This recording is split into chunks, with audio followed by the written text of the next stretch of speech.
In ancient history, a war between the newly created races of Toril and the forces of Hell left humanity nearly extinct.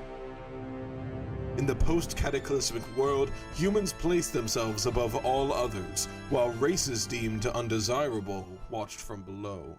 Ferox, a newly created race intertwined with beast and elf, were regarded to be even more monstrous and were forced into servitude. During the war, the gods and goddesses gifted unique arcane artifacts to those fighting against the Hells. These items turned the tides of war and brought forth brand new schools of magic in the form of the mage class. Alas, magic and hope fade from a world on the brink of destruction. Our hope now lends itself to a select and unlucky few.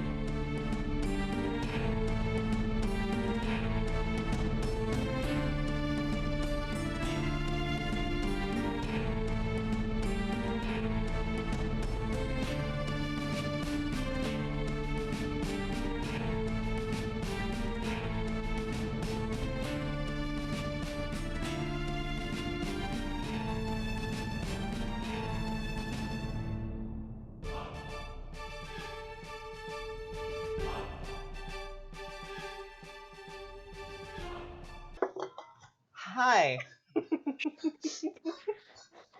and Amazing. welcome back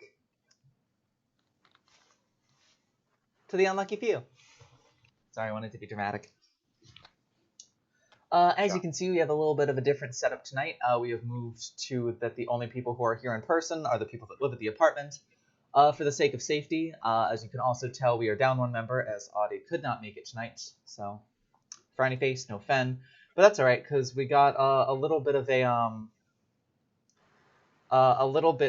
special.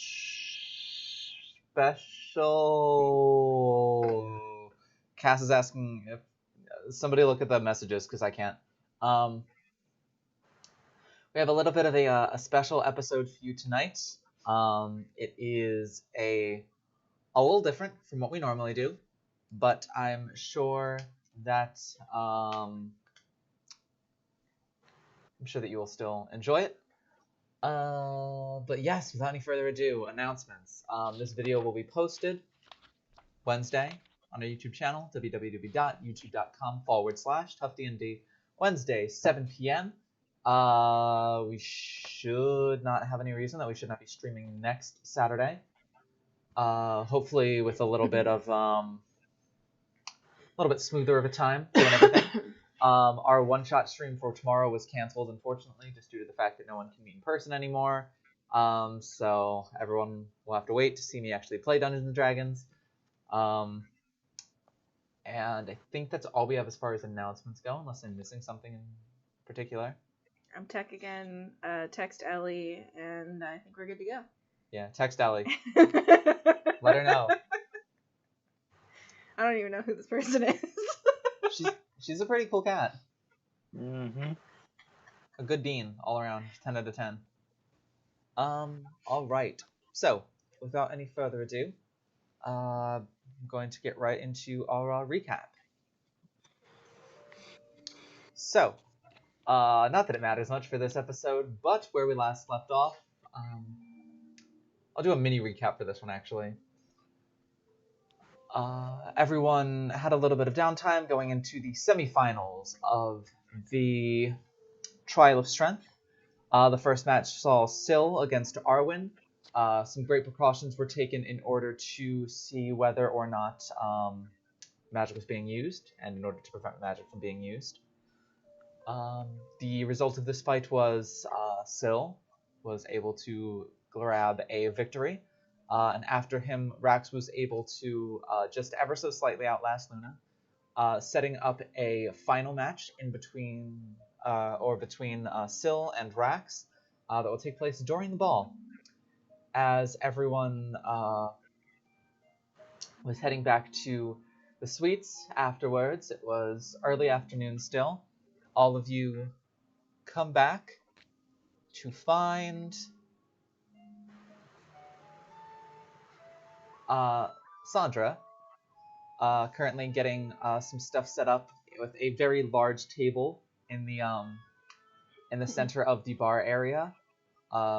Getting things set up, it would seem, for another wonderful Wednesday at the Sweets.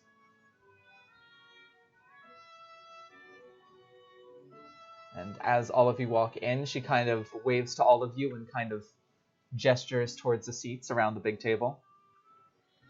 Do I want to know what we're doing this time? Well, it's a two-parter. But the first part is 3 o'clock tea and biscuits. And you can start to kind of like smell like confections and pastries kind of like wafting out of the back kitchen area.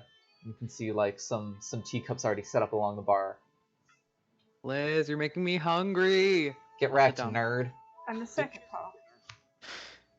You'll see. But first, all of you take a seat. Oh, that's right. Fen, your presence was requested up in the palace. There were a couple of guards, investigators, that had a few questions about your house/bookshop that was unfortunately burned down, just for reporting reasons and possible insurance. Wait, I got this. Oh my. And so Fen rushes off to do that. And also, something for another one of you came. Just let me go up to the office to find it. And she runs off for a second, leaving the four of you down there around the table. I hope I got a present, you guys. Do you really want a present from her? It depends on how sharp it is. I was gonna say, it could be like someone's head on a platter, like. Depends on I how mean, sharp it is. I mean, Okay. that's at least cryptic and interesting. Wait, is sharper the better? Yes. Good question. It's whatever you're into. You guys keep your kids to yourselves. Sorry. I just she told you I like cryptic messages. She comes down maybe 3 minutes later, holding a small envelope, and she's like, "I believe this is for you," and gestures to Kai. Oh, I knew it. She hands you an envelope. Is it a love letter? It has some writing on the outside of it, but it is still sealed. What does it say on the outside of it? In Infernal, it says, "A letter to my idiot son whom I love very much." Don't you say a goddamn word, Pat. Hold on, I have to write down exactly what that said. I'm totally gonna quote that throughout this campaign. To my idiot son. I'm not showing you the letter. He'll go out of his way to kind of like, he reads outside and he's like, and then kind of moves away from the table. I'll open it. My back is turned to the group now. Can I peek over his shoulder? Can you read Infernal? Can you read Can you- Infernal? Ah, damn. I know comprehend languages. Is this something you're sending me over Messenger? Yeah, I'm gonna send it to you over Messenger right now. Alright, cool. This happened sooner than I thought it would. Am I frozen for you guys? No. Nope. You keep Oh. swapping for me though. There you go. Yeah.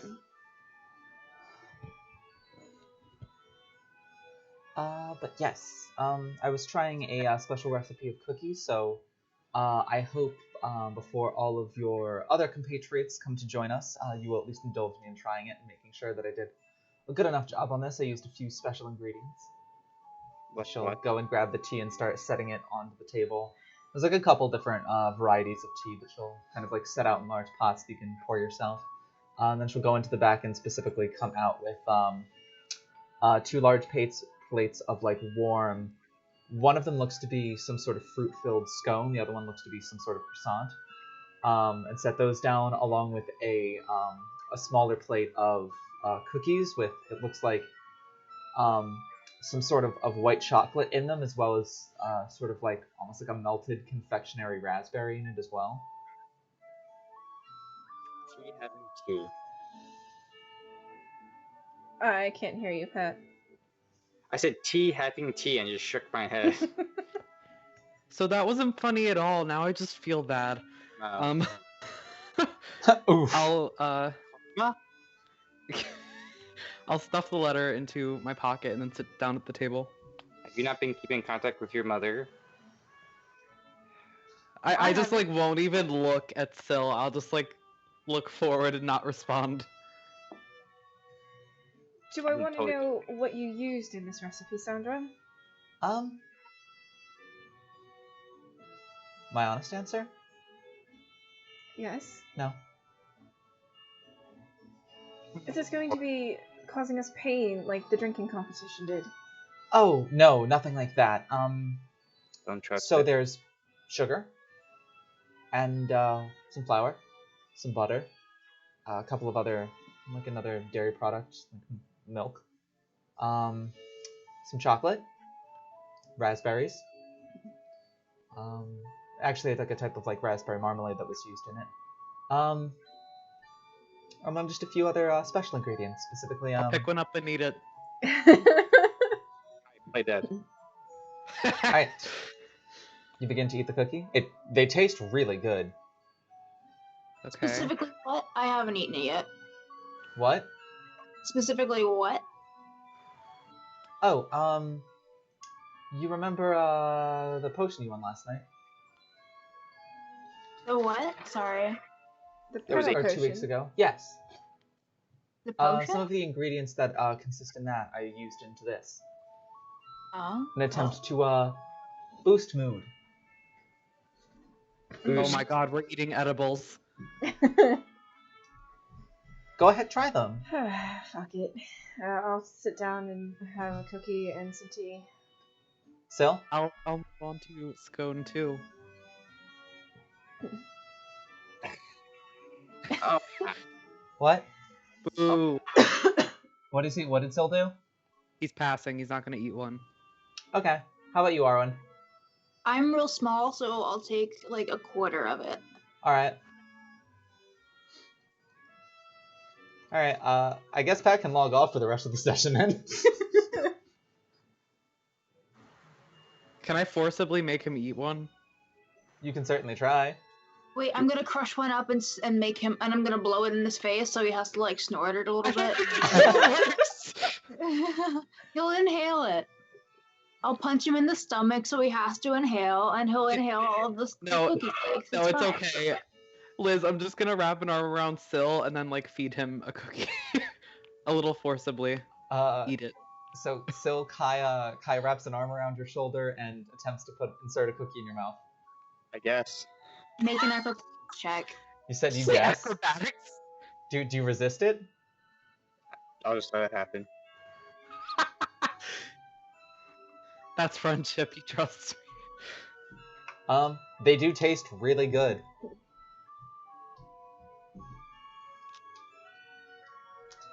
There's definitely like notes of chocolate, notes of raspberry. Sandra, what's about to happen?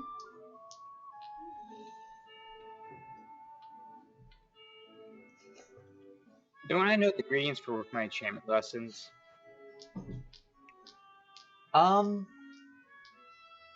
You specifically, I'm not sure whether you or Tree would have talked about it. Roll me a d20. Just We'll let- see. We'll see whether or not it came up in conversation between you and Tree. 14. 14? I'll say yeah.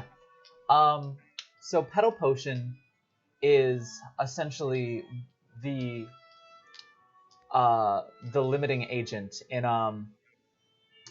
the limiting agent in tattoo enchantment for her magical tattoos.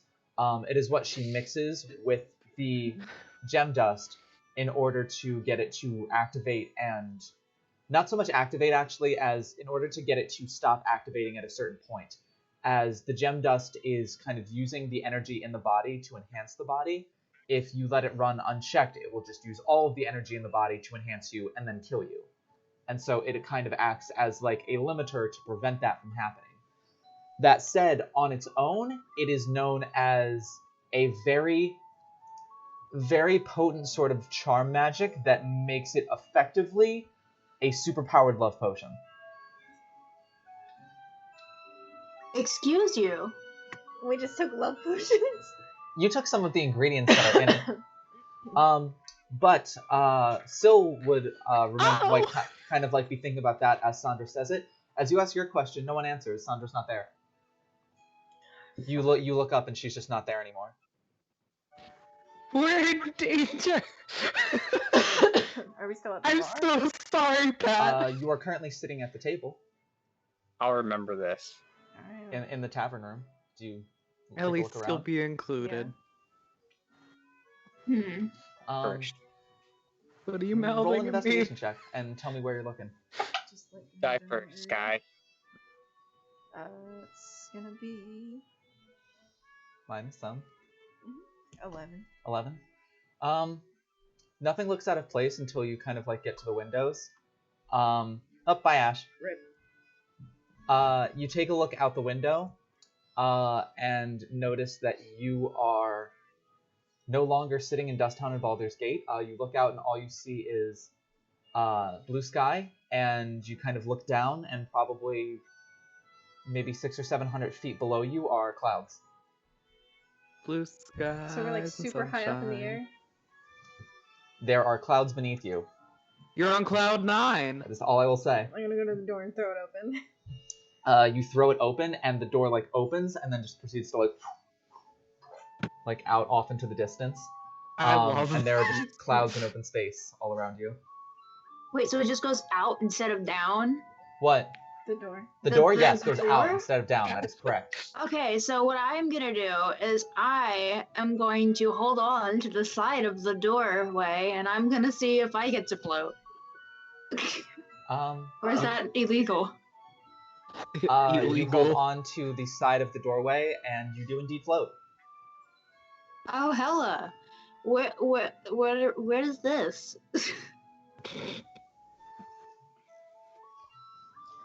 Oh, I hate that. Everybody make a con save for me. Something.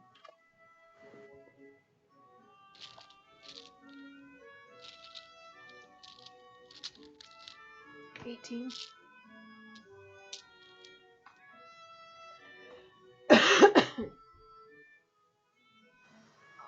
What you got, peeps?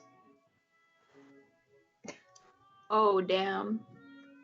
Oh Hey. shit! What'd you get, Cass?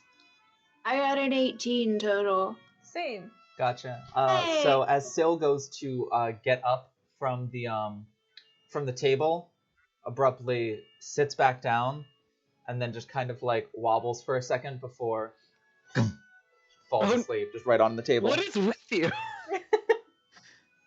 This is why he doesn't want to eat or drink anything at Sandra's bar. It's all cursed to him. Do we just leave him sleep? Well, should we try and wake him up? I'm gonna tie him up. Oh. Right. As you go, as you move to tie up Syl, you hear like a creaking sound as the ceiling just kind of lifts off of the room that you are in and just Goodbye. float off. Hate that even more. I'm gonna tie us all together by the ankles so we don't float away from each other. Okay. If you do that, make a sleight of hand check. We'll see how good the knots are. Oh dang! Can I tap Okay. my own ankle? Oh, Sure. it fell off. Sorry, hold on. I gotta roll Sorry, again. command. Oh god. Do I have proficiency in this? Do I get advantage on this? I hope. So you're assisting. 6. 23. Oh, that's not 23. as bad. Cool. It's a good knot. What'd you get, Arwen? I don't remember if I get advantage on this, so I'm just gonna say I don't. But I got in total 12, which sucks. Alright, you tie what you think to be a decent enough knot. Okay. As you finish up, the four walls of the tavern room that you're in also fall away and kind of just drift outward. Now there is just all of the other rooms of the suites are gone. The kitchen is gone. The stairs are gone. It is just the floor and tables and chairs of the tavern that you're currently floating on in the sky with. Are there like curtains in this room? Like With the around- walls gone? No. No, there's a tablecloth on the table, right? No. Tables are wood. That's it. Everyone make another con save for me.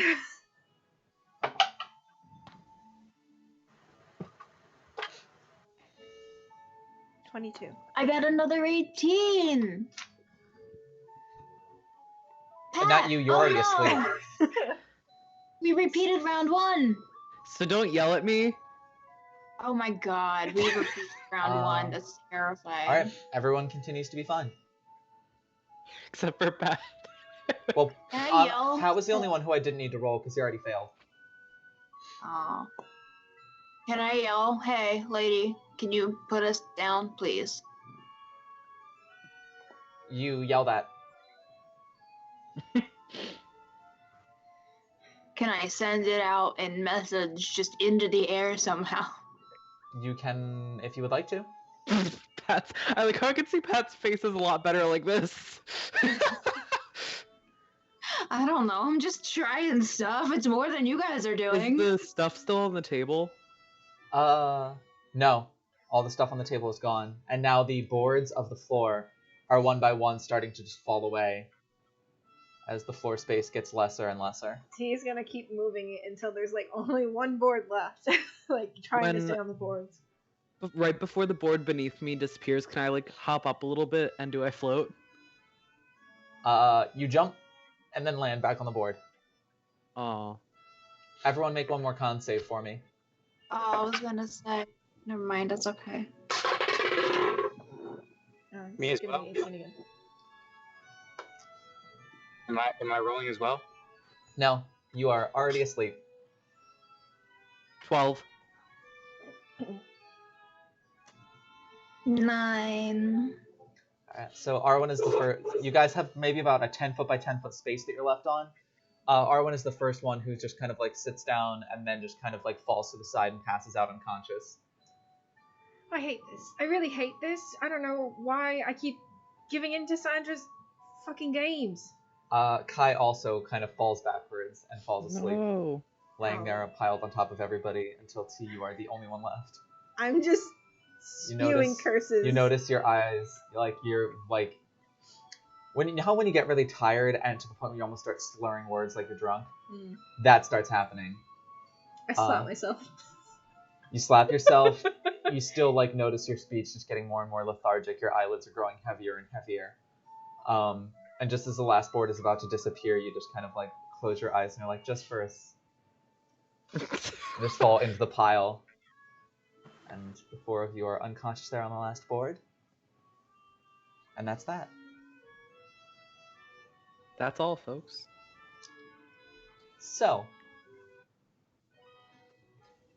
Great session, everybody. Yep. See you next week. We're all dead. Don't do drugs, kids. This is why I still didn't want to eat the cookie, by the way. Well, too bad.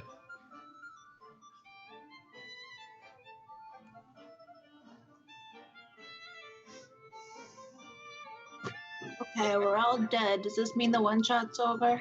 nope. I'm just pulling up my next set of notes.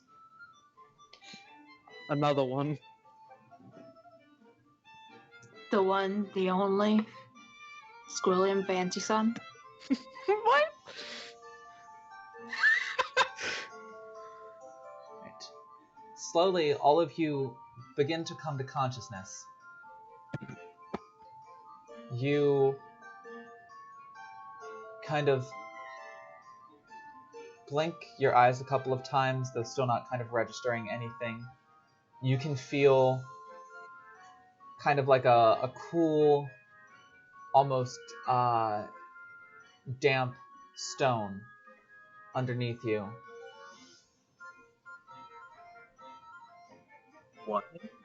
Taking like a nose full of air in, there's like a slight dampness in the air,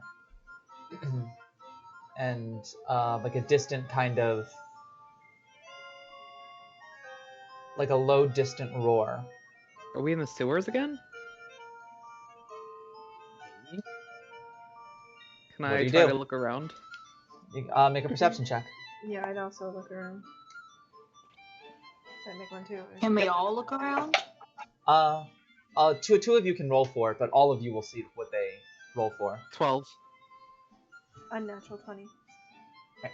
So, kind of like sitting up and looking around, you are laying on a nicely made, like warm, like reddish brown cobblestone pathway.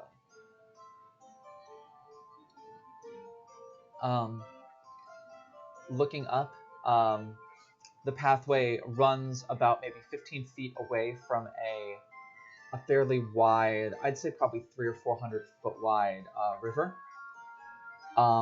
Looking up the river, probably about a quarter of a mile, you can see maybe a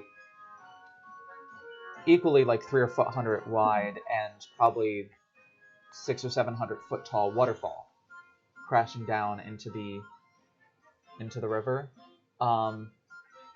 Off in the distance, there are you can see like a mountain range that's maybe no more than, from this distance, maybe 10 or 15 miles from where you're at. But you can just kind of see the tops of all of the mountains because there are trees in between you and them, a forest of sorts, with tree trunks that are easily in between 10 and 15 feet thick, and maybe in between, depending on the age of the tree, between 200 and 500 feet tall. And they are not they're not firs or evergreens. They are almost like really old, ancient, leaf trees. Anyone have any fucking clue where we are now? And then turning around, you are able to see that where you are is a walkway in the middle of what looks to be a park, in a city, a small city of sorts. Smaller than Baldur's Gate, though there are a couple of different if you're looking towards the tallest buildings, a couple of different tall cathedral-like worship buildings, as well as there's a very tall clock tower, kind of almost dead center of the city, that you're able to see like gears working and spinning and certain things kind of like floating and almost orbiting around it in like an odd sort of display of both magic and technology. And the churches, the clock towers, and all of like the larger buildings are all feature like stained glass of sorts, kind of like blend together into like a very, very pretty sort of image of a skyline. But it is not something that any of you have ever seen before. So, how has Sandra not gotten herself killed with these antics? I don't know what you just said. Because she doesn't do them to other people, or she doesn't do them to herself, only to other people.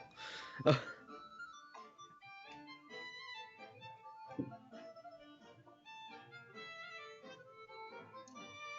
what are you doing? Are our ankles still tied together? They're not. Oh, snap. But also, the other thing you see as you all wake up, you already rolled your dice. You rolled a 10 and I'm sorry, what was it? A 10 and a 58. A 10 and a 58?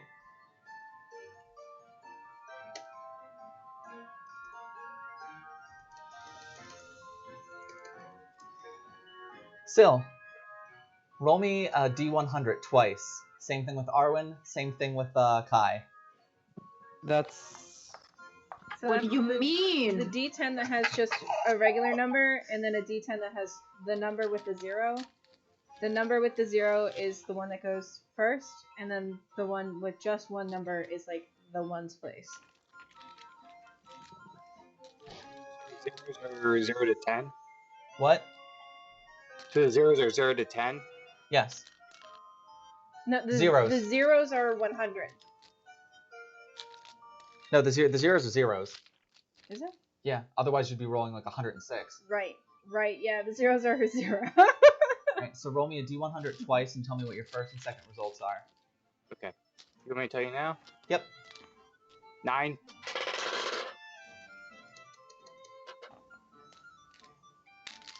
Alright. What was the other one? I said 7. 9 and 7? Yep.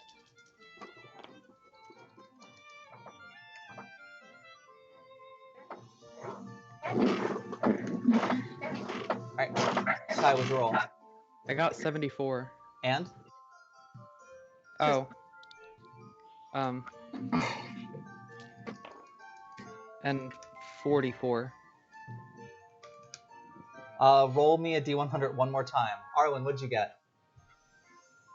A 53 Gotcha. and a 59. 87.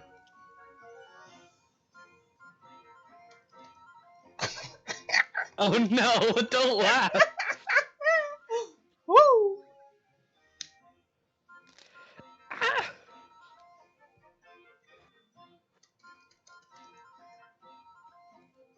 Oh boy, this is funny.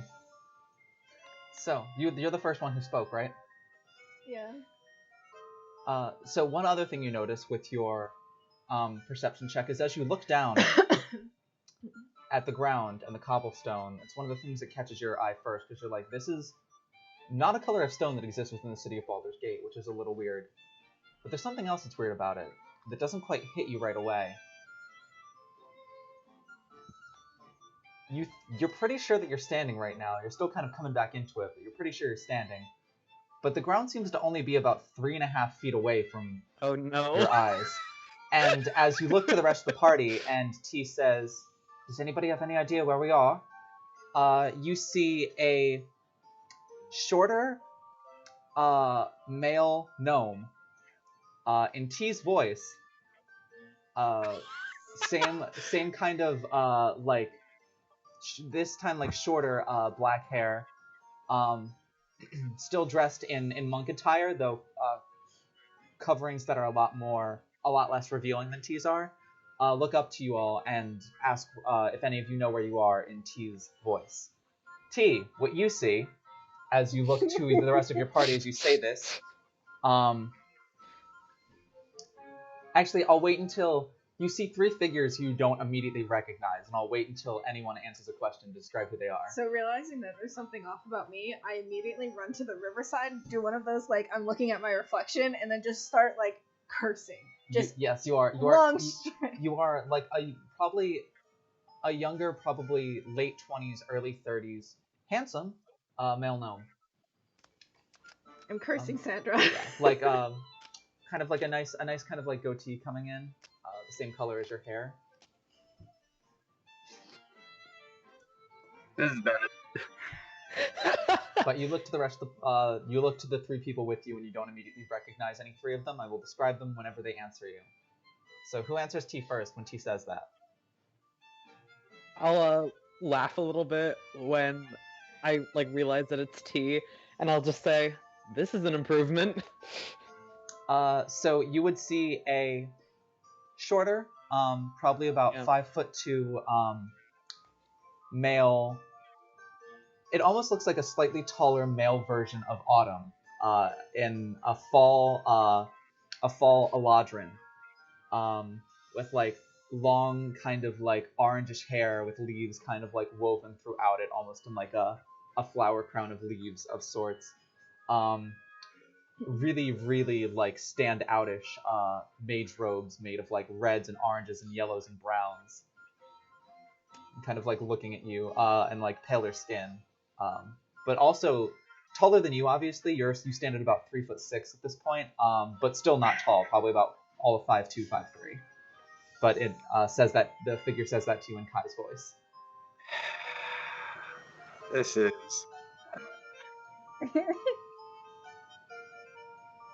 I'm just cursing and very angry. Could I also do the river thing? That is what you see. Am I hot? You're hot in that kind of like very elfy, eladrin, like androgynous way. Yeah. So yes. Yes. One of your eyes is like a really deep kind of like fall orange, and the other one is kind of like a not like a demon red, but kind of like a more muted kind of like almost maroon, like in between red and brown. Your eyes are certainly But you improving. definitely look like you're straight out of the Feywild. But I have pupils. So yeah, as it say, still hot. No horns though. Damn. So the two of you, now realizing what has happened, are kind of looking at each other, looking at the other two figures in your party who have yet to speak. You're not quite sure who's who. I will actually, no, I'm not going to describe the two figures yet. I'll wait for that. I'm kind of putting 2 and 2 together, I think. Are you saying this in character or out of character? I'm not saying anything in character. That's what I put 2 and 2 together for. I'm not sure. Like, we still sound like ourselves, we just don't look like ourselves. Yes. Do we still have our... Oh, I know. Can but- you still swing your weapon around like that? Come again? Asking Pete. Oh, I can't hear you. Every time you lean back, you get real quiet. Sorry. Can you swing your weapon around like that? Do I have my weapon? Yes, you still have all your equipment on you. Sil, do you ask that in character? Yeah, I've been talking in character. Alright. You hear... Oh, God. I'm so glad we didn't have to wait for this. Thank you for rolling what you did, Sil. This is all of the entertainment I could have wanted for tonight. I'll get revenge somehow. Oh, I'm sure you will. I'll deserve it at this point. So you hear a voice that the speaking pattern reminds you of Sil, but it's about maybe half an octave higher than Sil normally speaks, and kind of confused, you turn around to the other party member, because you saw, like, there was essentially a figure with short hair and a figure with long hair standing there, so you kind of just assumed, like, alright, they're still in Arwen. About an inch shorter than Kai's form, standing at all of it about 5'2", is a female half-elf, with like piercing, bright blue eyes, smooth kind of porcelain skin, and wavy white hair that's kind of like tied in like a princess braid and kind of falling to the mid-back. Still wearing like the formal kind of like bard's clothes, though the boots are more feminine. The pants are like a more feminine cut to account for the wider hips and the little bit bigger thighs. And the button-down shirt has like the first 2 or 3 buttons undone to display a pretty ample-sized chest. T immediately starts laughing. And then, like, remembers that Sil tries to, like, but is doing a very bad job. Yeah, no, Kai just, like, does one of the trying not to laugh and then bursts out laughing. So the one that's left would be Arwen. What does Arwen look like? The only one who hasn't talked yet is a probably about 6 foot tall, very tanned skin, like high sun elf. Short kind of brown hair that's kind of like real short on the sides and the back and a little bit flipped over on top. Still has like the daggers in like the sides of the pants, dressed in a little bit tighter clothing, but is like about a 6 foot tall male half elf with like bright green eyes, tan skin, brown hair, yeah, and kind of like a leather kind of like jacket fold on. So, I want to get the first hit in on Sandra when we get back, but after that, you guys can, have at it. move ins at this point. Does anyone feel tired What yet? So what did you say? I'm gonna move ins at this point. I still didn't hear what you said. Yeah, what? He said, "Who gives at this point?" Lols. Goodbye, Pat. So basically, what's happening is like these they're just people like stealing our freaking voices. No, we are these people. We're just becoming these people. What? That's Your true. consciousness is currently in this body, but as you look around, you are not in Baldur's Gate. You are, in Okay. fact, nowhere that you have ever recognized, been to, nor heard about. Yep, this No, is no. I thought you said other figures were stepping out of the darkness instead of it was just all of us. Yeah, no. darkness. My Okay, sorry, I got you. So, I Okay. guess I'll look at the town again. We're totally visible. Yes, you are. Lols. Sorry, Derek just army crawled past all of us, but He's visible. I can see his ass on stream. yeah, that's hilarious. Regardless,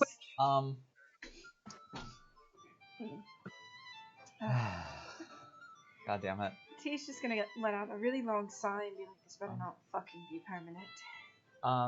You kind of see like a couple people off in the distance on the edge of the park, kind of like there's like 3 people all standing around like waiting for just kind of looking out, and then 3 more people come up and join them, and they all kind of like jump excitedly before running out of the park in a certain direction. And actually, with your perception check, the direction that they run in, there's kind of like almost like a music coming from that direction.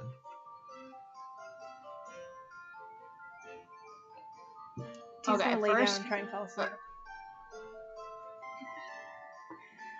Okay, you lay down and attempt to fall asleep. oh, look, she's transforming back. Fucking better. Is anybody else doing anything? I'm just gonna head towards it. So I already forgot what race and class I am. I'm sorry. I remember kind You're- of what I look like. You are quite literally the same class. Oh, okay, cool. And I know you I'm are 6 you are a tall male sun elf. Awesome, thank Eric you. just gave up. He's like, it's not worth the effort. Is that another new player? Come again? Oh, Derek in the background, sorry. So wait, Sil, where were you headed? Towards the town? Music, get it over with. Yeah, I'll follow Sil to the town. A night on the town, let's go. Arwen, what are you doing? Can I try to... How big is T again? Small. She is about 3'6". Can I pick her up and bring her with us? You absolutely can. Aren't It's gnomes quite easy. pretty heavy though? Uh, Like, No, gnomes? No, she weighs oh about... wait, no, sorry, I'm thinking of dwarves. Yeah, no, she weighs about maybe 60 pounds. I immediately Okay. freak out and try and get out of. I'll hold her at arm's stress. length. I will hold her at arm's length. I'm like kicking and screaming, trying to get out of his hands. I would say you do. Okay. And I'll just follow. Alright, so everyone is heading towards the music. Everybody's going on an adventure. I'll say that in character. This is a rare time we can all manhandle T, no problem. She's so tiny. You want to fucking Literally try? And I'll hands just like off. hold my staff. Once. Honey, your staff is bigger than you. At least I know how to use one. Slaps it on the table. Quite literally has a staff as well. Hello? Yeah, but your healing is. You know, that joke's getting real old. Right, but as you walk out of the park into the town, you look down and can see the cobblestone give way to sort of... it's somehow smooth, but it is almost like a collection of different size and shape stones that are all different colors of the rainbow, kind of like pressed down and grouted into like this city's main streets, and it almost sort of looks like a mosaic pattern across the city. You, within like 30 feet of coming out of the park, you kind of recognize yourself on like a very wide street, like probably about 35, 40 feet wide, with large buildings that some of them look like to be inns, some of them look to be shops on either side. Pat? On top of that, by Pat. On top of that, there is a gate, maybe 500 feet to your right. Looks like it kind of like that's where it kind of exits the city and seems to open up to a fairly large-sized causeway that seems to head in the direction of the mountains.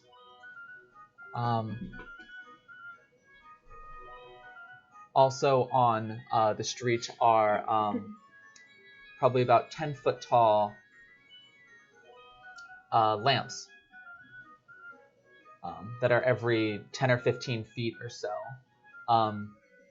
that all seem to have these odd sort of cables that connect lamp to lamp, kind of like swing down from the top of each lamp and connecting them. All of them are currently off, however, not emitting any light. Aside from that, you can see a couple of these buildings, whether they're shops or taverns. Occasionally, there will be a like a wire that runs from one of the tops of the lamps into like the side of the building, which is like an odd sight, something that does not exist in Baldur's Gate, but. Yeah, that is everything you see. Make a... Nah, that's what you see. So, any idea on how to fix this? I just gesture to myself. It'll probably wear off eventually. We might as well enjoy it while we can. Enjoy. Can I?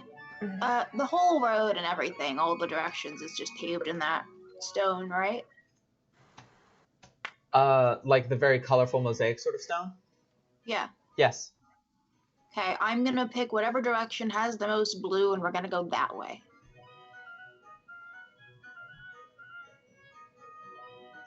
Fair enough. Looks to be to the left, so further into the town. We're gonna go that way, and I start leading the way. Alright.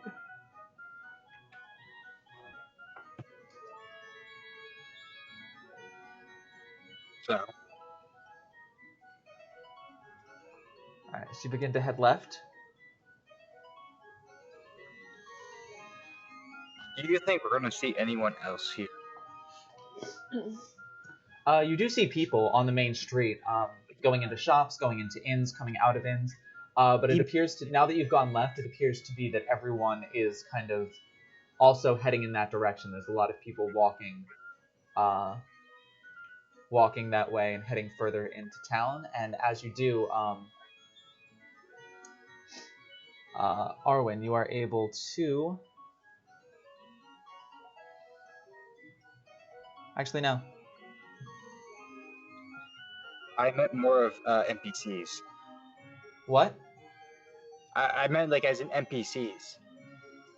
Yeah, you meant like other people of the town. Like, I'm- you know, Autumn and such. Oh, no, you don't see anyone that you recognize, no. Sorry, I misunderstood what you were asking. But yeah, you all, if you're all following Autumn's lead, you head left. Are there any, like, extremely interesting looking shops? Probably all Um, interesting. make a perception check.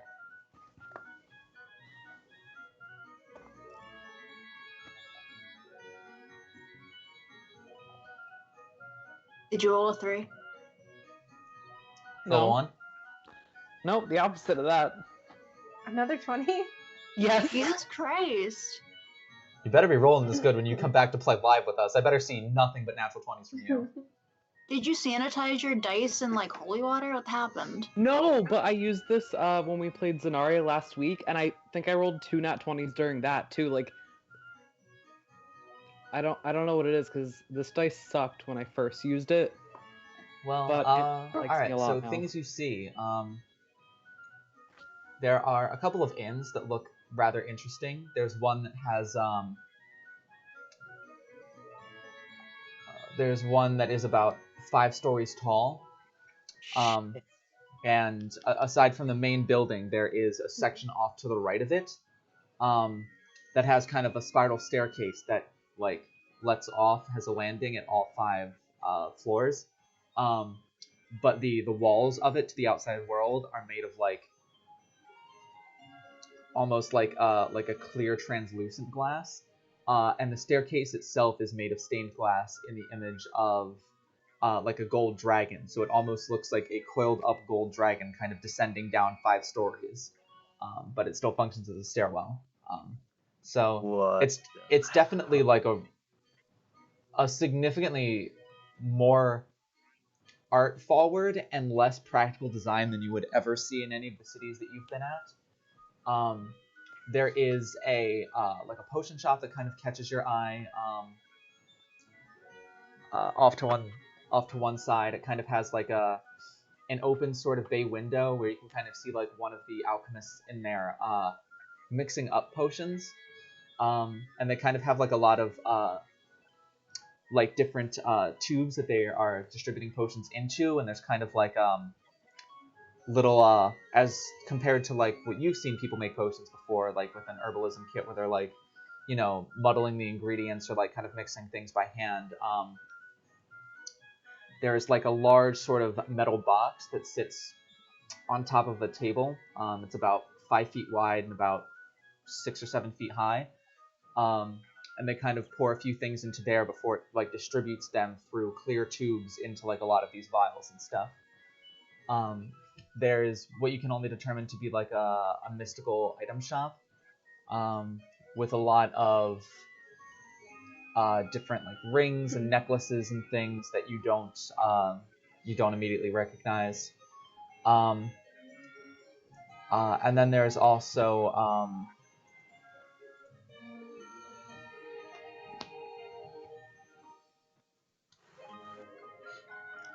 the last shop that kind of really catches your eye is a shop called Selena's Gearworks. And as you look in, the entire front of the store is open. It seems like the front wall kind of like folds away to completely open it up to the public. And you can kind of see her in there. It's like a kind of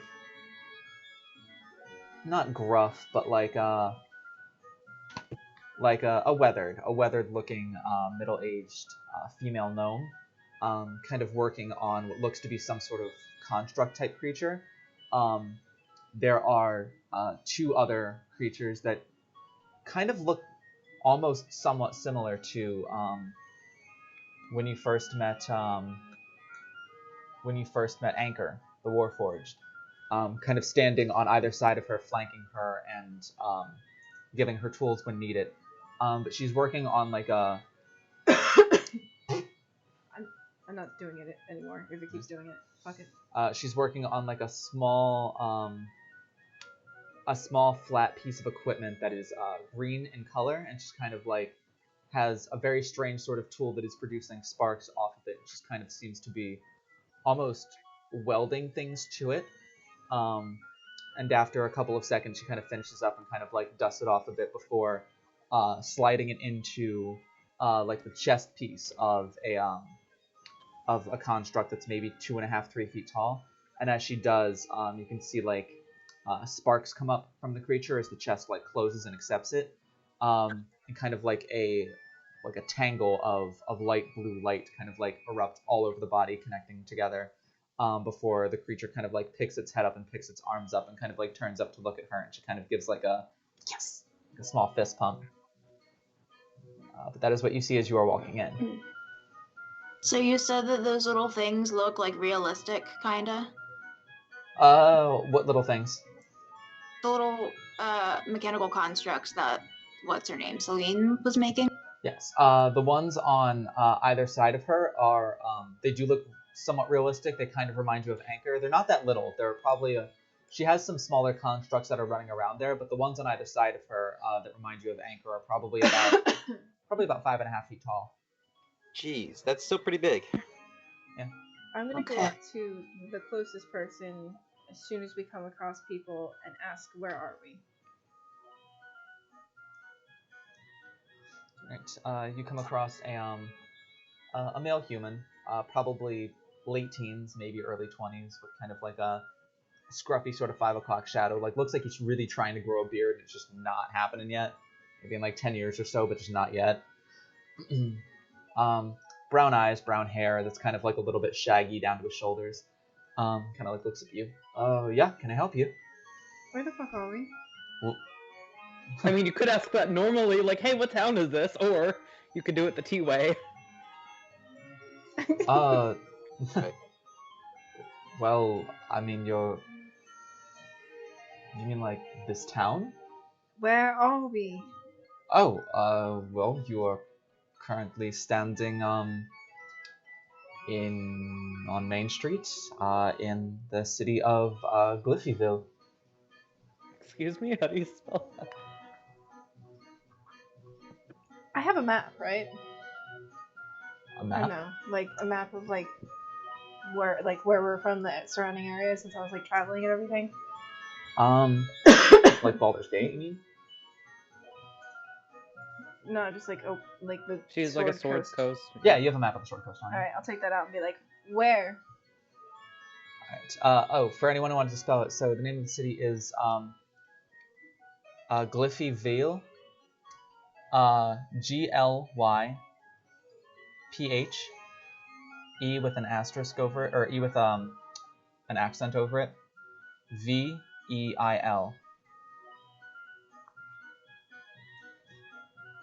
And kind of like said Glyphyvale.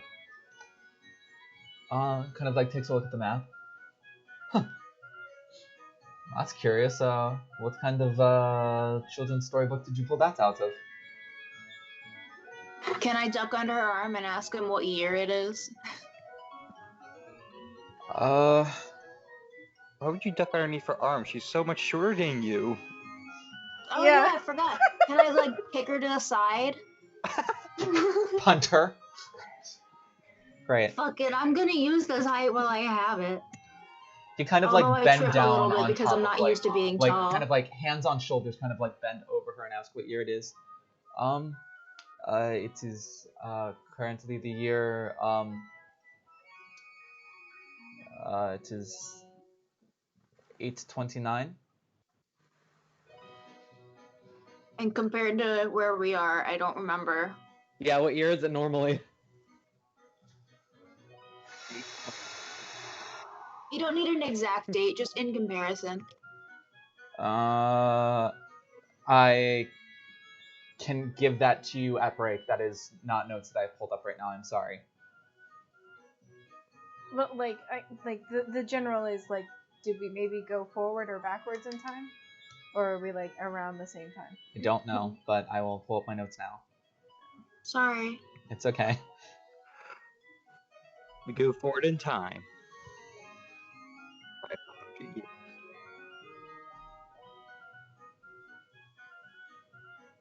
If we go in the future, let's just pat ourselves on the back that we didn't destroy the world. Nobody step on a butterfly. Mm-hmm. Or I know. What if I catch a butterfly and sell it to that alchemist? I believe that creates the multiverse. No comment. And then we have to go collect some moonstones to fix it.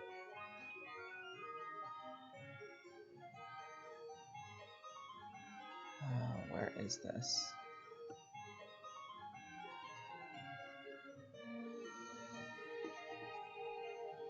No, I wrote this somewhere.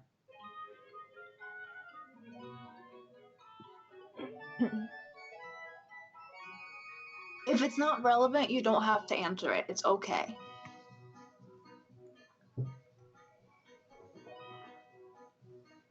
We'll just blame it on Kai. You can only blame Sylvie here on Kai because he fed him the cookies. The but- current year. I'm allowed to blame you. The current year when you were last in Baldur's Gate was 1507. Oh. Well, that answers that question. Okay, so can I pull T back a little bit, open up that map for her a little more with her own hands, and be like, does this map maybe have the same shape as a map in this time period? Sorry, I'm closing all the notes now that I had.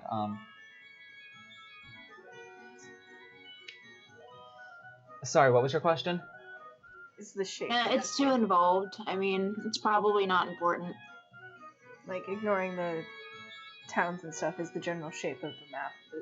It's similar to any map he's recognized. Oh, so you're asking that to him? Yeah. Yeah. I will be honest, friends, I cannot say that I have ever seen a map quite like this one. Maybe, some new unexplored land, or, perhaps...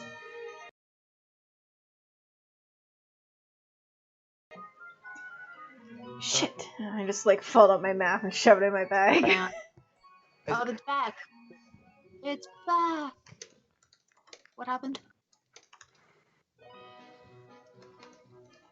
Doesn't recognize it in the slightest.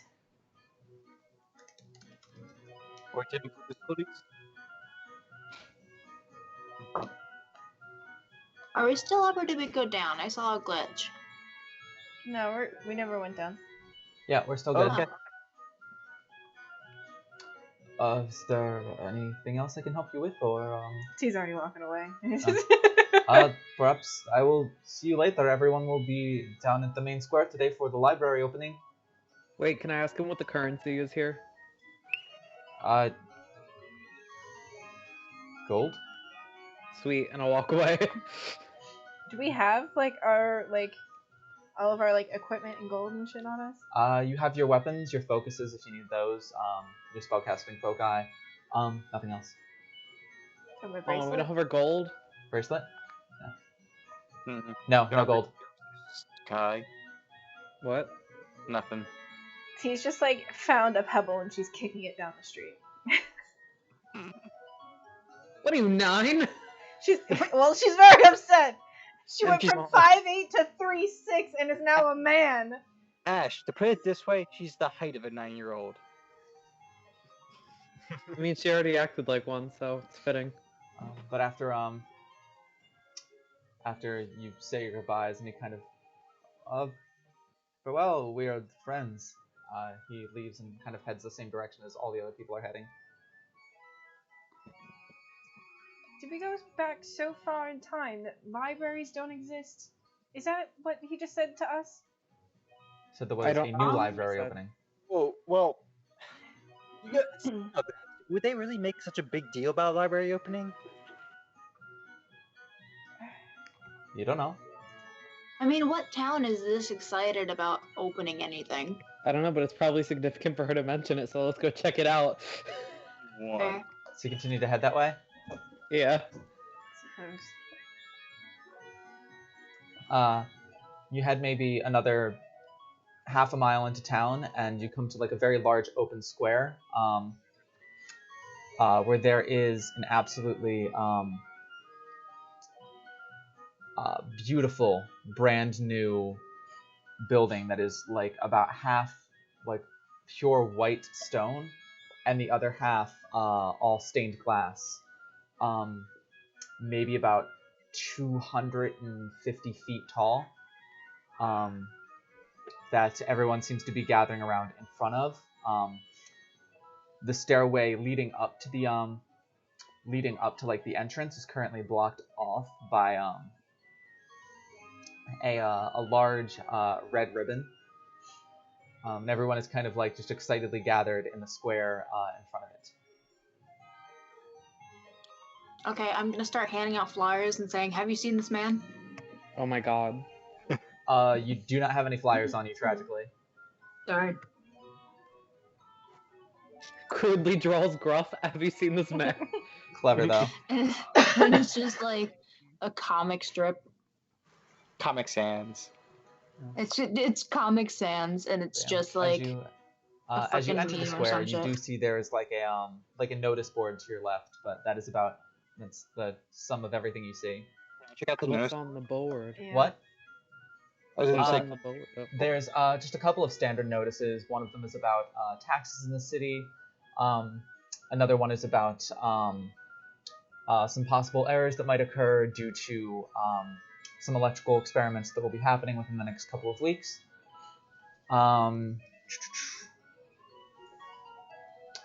Another one is just an updated form of there'll be like updates to the voting system for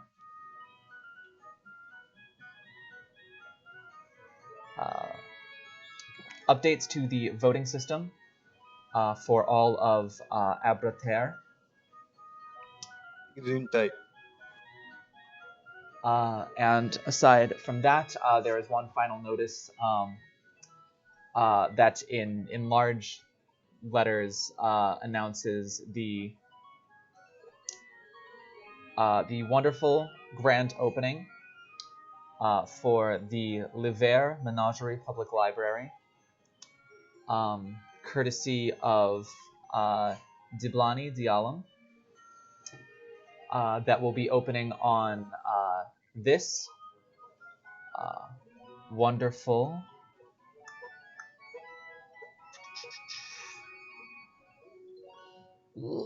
God.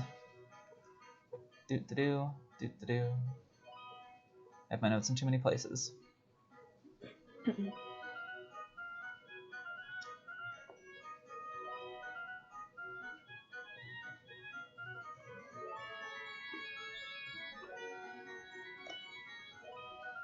Gotcha, there we are. That will be opening on this wonderful 23rd of Tides Peak. In the year, what did I say, 823? 29. 829. In this grand year of 829 Arianel. Does that mean anything to us? Probably means something to Syl. May mean something to you too. Make a history check. Why would it mean something to her? Nice. Well, wait, is that? Yeah. All right. So 17. The only other time you've heard the name Arianel was when you went with Fen to identify his instrument of fate. The gravelly voice asked Syl specifically how Arianel was doing. I'm gonna turn to Syl and be like, I feel like this is your fault. Oh no, we're blaming Syl. Perfect. Perfect. It's the year grand of your turn of heart events. of your heart thing. My heart thing. You know how delirious you sound? Do you know how delirious I feel? But Kai, the other thing that you see special about this library is it goes on to detail that this will be the first fully self-sufficient library where all of the book, where you can simply stand at the counter, say what book you need, and the books are enchanted to fly to you when you need them, and will also fly back on the shelves to put themselves away. And so it is a fully enchanted automatic self-sustaining library. Wild. So do you think if we go in there and say, how do I get home? It'll give us a book that'll just tell us how to get home. An idiot's guide to retracing your steps. I'm gonna go in and ask it for a book about mysterious, dissolving floating rooms and people that can turn into your friends and make you fall asleep and eat love potions. What? That was like a fever dream in a sentence. I mean, yeah, I don't need to give them a title. I figure if I give them a synopsis, they can at least go off of that. Yeah. And then as you read that, Kai, you kind of like look up towards one of like the large corner towers of this. It almost looks like a cathedral more than a library. Like it is like straight like Notre Dame Cathedral style, just grandioseness. But you kind of look towards one large section of stained glass, and you can actually see like 3 or 4 books kind of like flapping almost like they have wings like across the glass on the inside. kind of soaring from like mean one section of Fendian's library wet into dream? another. What? It's I all. said, you mean Fendian's wet dream? Pretty much. No, these are ye old droids. Um, but yeah, the crowds seem to be kept at bay by a large ribbon that is near the area. And up top of the stairs near the doors are two people that seem to be arguing about something. One of them is holding a pair of comically oversized scissors, and the one who is holding the scissors seems to be getting like more and more annoyed as she's like waving them around, like animatedly talking to the other figure. Can I hear what they're saying? You are currently too far away. Oh. So before we make the group decision to walk over to where the scissors are, do we really want to do this? Why? What are we doing? What's our alternative? Go I'm- check out that sweet waterfall. I really don't want to see this. Then there's no alternative. I don't know what you just said. Yeah, you just said. Then there's no alternative. You sure you don't want to stay in this form though, Kai? It's a bit of an improvement, I do say. I was thinking the same about you, Sylvanus.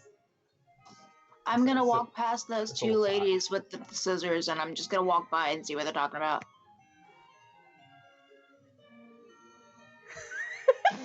Whoa. What? What I'm did looking you at write? Maddie's notes that you took about Syl. I wrote down who everyone turned into. What? Share with the class. I just put in parentheses, kind of hot. I'm joining your campaign. No, Kenny, please don't. Alright, We'll so be who is disappointed in me if you're gone. walking up? Arwen. Arwen. Right. I'll follow Arwen because I just want to go home. Yeah. Probably all stay Right, together. so you're I'll able follow. to, as you get closer and you kind of like nudge past a couple people and then kind of like duck underneath. You don't have to duck. Underneath the red ribbon. And kind of start to head up the stairs. You see one is a female elf wearing kind of like loose pants and a collared shirt, complete with like a sweater beneath her coat. Kind of like short, almost buzzed brown hair and kind of just like brown eyes as well. The other one is a female gnome wearing like a well-tailored gown and like a really nice like slightly lacy like black sun hat with like a flower kind of like woven into it as well. She has like her auburn hair in kind of like a flapper bob style and like bright blue eyes. And as you get up close, you can see the elf who is there, just gesturing at the gnome with the scissors, which are about 3.5 feet long. This pair of scissors, like they are like comically sized. Look, they're as tall as T. Woof. You're I'm perfect height to just be like groin check, right? yes, absolutely. Yes. I did think do yeah, that. he's tall enough to ride this Kai, as way. you're walking, you just suddenly get like a monk fist straight to the nuts. I'll go down. As you do. Going, you do uncut. But Wait, the- I didn't hear Pat. What did Pat say? I said, as you do on cat. Indeed. You're going down. Bold of you too soon. Anyway, continue. Oh please, she's the never mind. As you kind of get closer, you're able to overhear the elf who is there, just gesturing and yelling at the gnome, and you just hear, "We can't just open it like this. It's not working. Something is clearly wrong. That crazy fucking wizard clearly did something that he was not supposed to do, and now you can't just open it up if the books are going to attack people, if the books are going to drop things on people. We can't control them. He is the one who programmed it, and he is out of town right now, but we are supposed to open it today. What do you expect me to do?" And she's just like, the gnome is just kind of like trying to answer, but it's one of those things where it's like, where somebody's yelling at you, and as soon as you go to answer a question, they're just like, and another thing, and then you kind of like shut up, and then they're done talking, and you go to answer them, and they're just like, and another thing, and then just kind of like shut up again, and she like can't get a word in otherwise, until she finally like turns around to like continue her rant and notices all of you four, and it's just like, who are you? Also, Yes. also, you heard none of that, unless you Hey. can help, in which case then you heard all of it. Very Who are unlucky. you? Ah. If you give me a really big scissors, we heard none of it. I am afraid that I cannot. I do need these to open up the library at some point today, maybe. That's okay. I suppose we're here for a reason or some bullshit. What do you need us to do? Well, if you did just overhear me, the books have been a little less than cooperative as of late, which is not necessarily what we need, as this is supposed to be a library that will revolutionize how libraries work, the first of its kind. There are people here from all over this wonderful country of our Bretagne, and I do not wish to disappoint them. Alright, what do we need to do to fix it?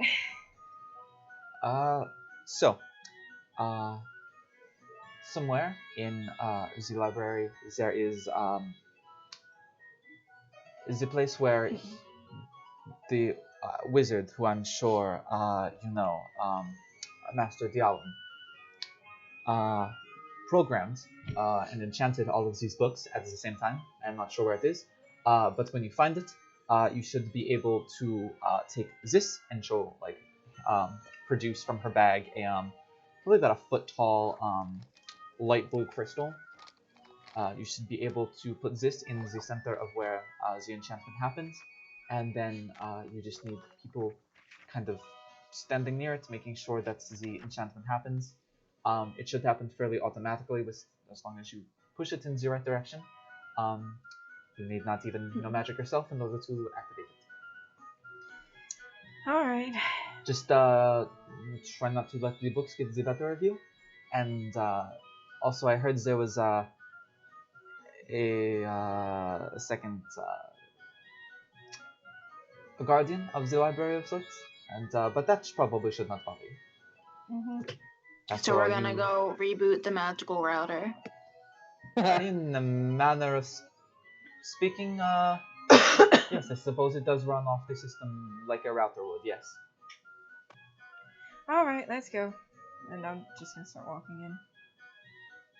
I'm standing on the complete opposite side of the group from T, just kind of like still hunched over a little bit, following.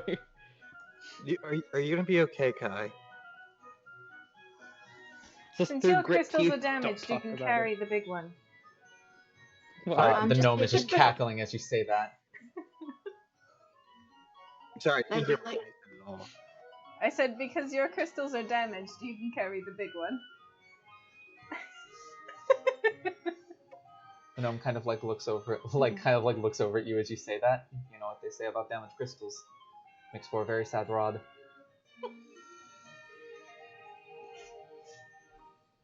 He goes to say something, and then he just kind of like looks like he's like, I'm gonna let it go. And then like mutters under his breath like it's not even mine.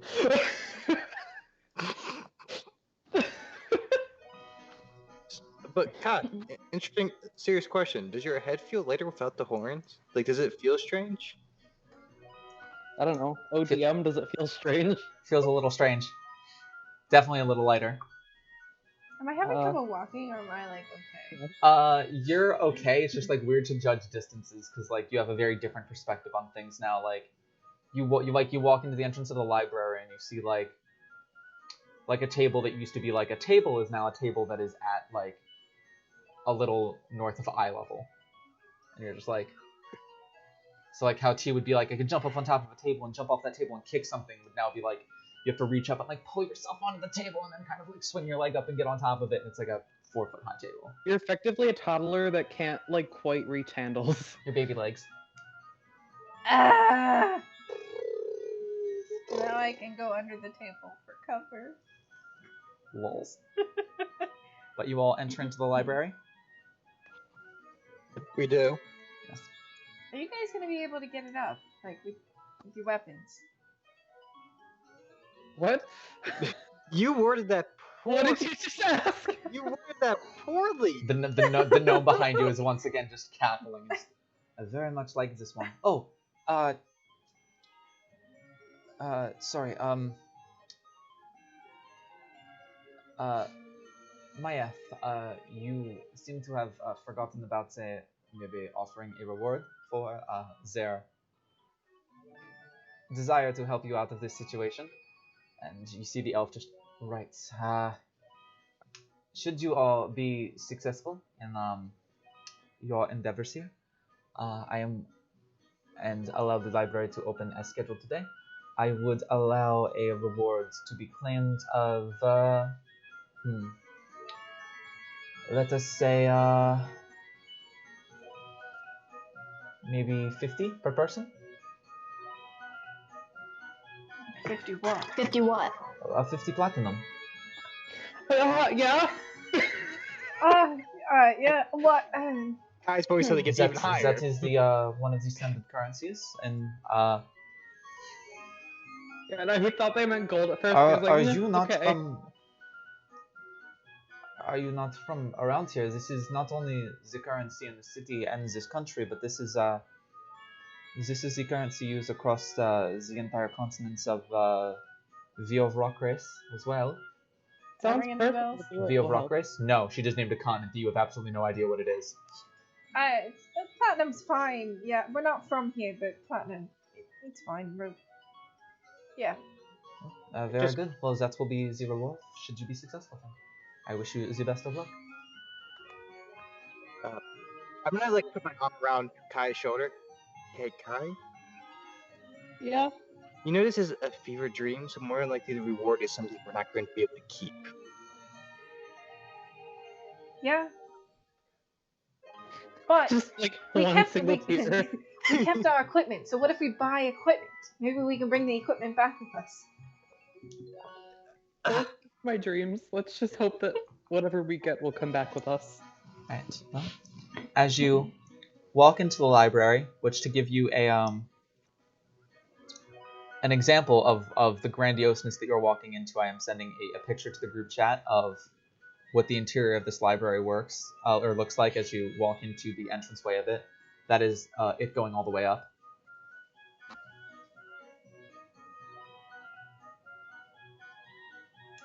Okay. Whoa. I feel like I've seen this picture before. What? I feel like I've seen this picture before. For some reason, this reminds me of that library they found that sank in Avatar: The Last Airbender. Yeah. But with more stained glass. Yes. But as you enter in, it is a magical place full of colorful stained glass. Not only in the walls, but there is even like art installations of colorful stained glass kind of hanging from the ceiling and forming different like shapes and kind of like floating almost glass creatures throughout the entire space.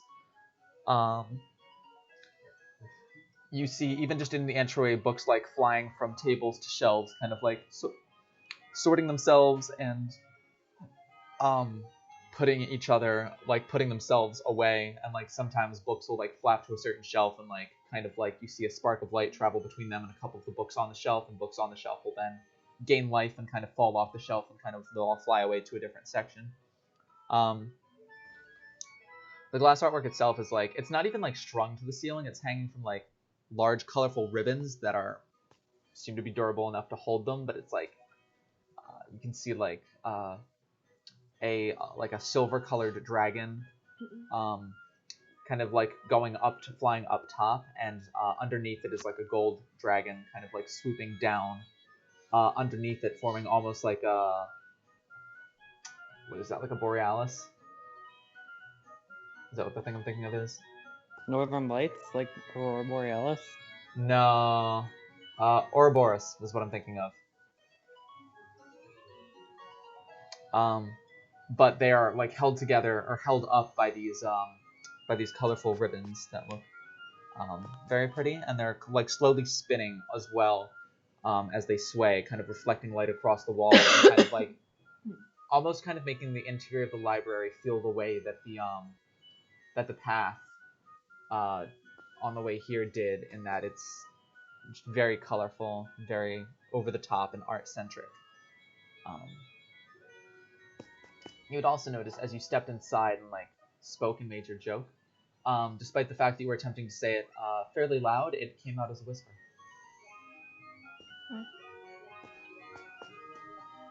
We gotta be quiet in the library, you guys.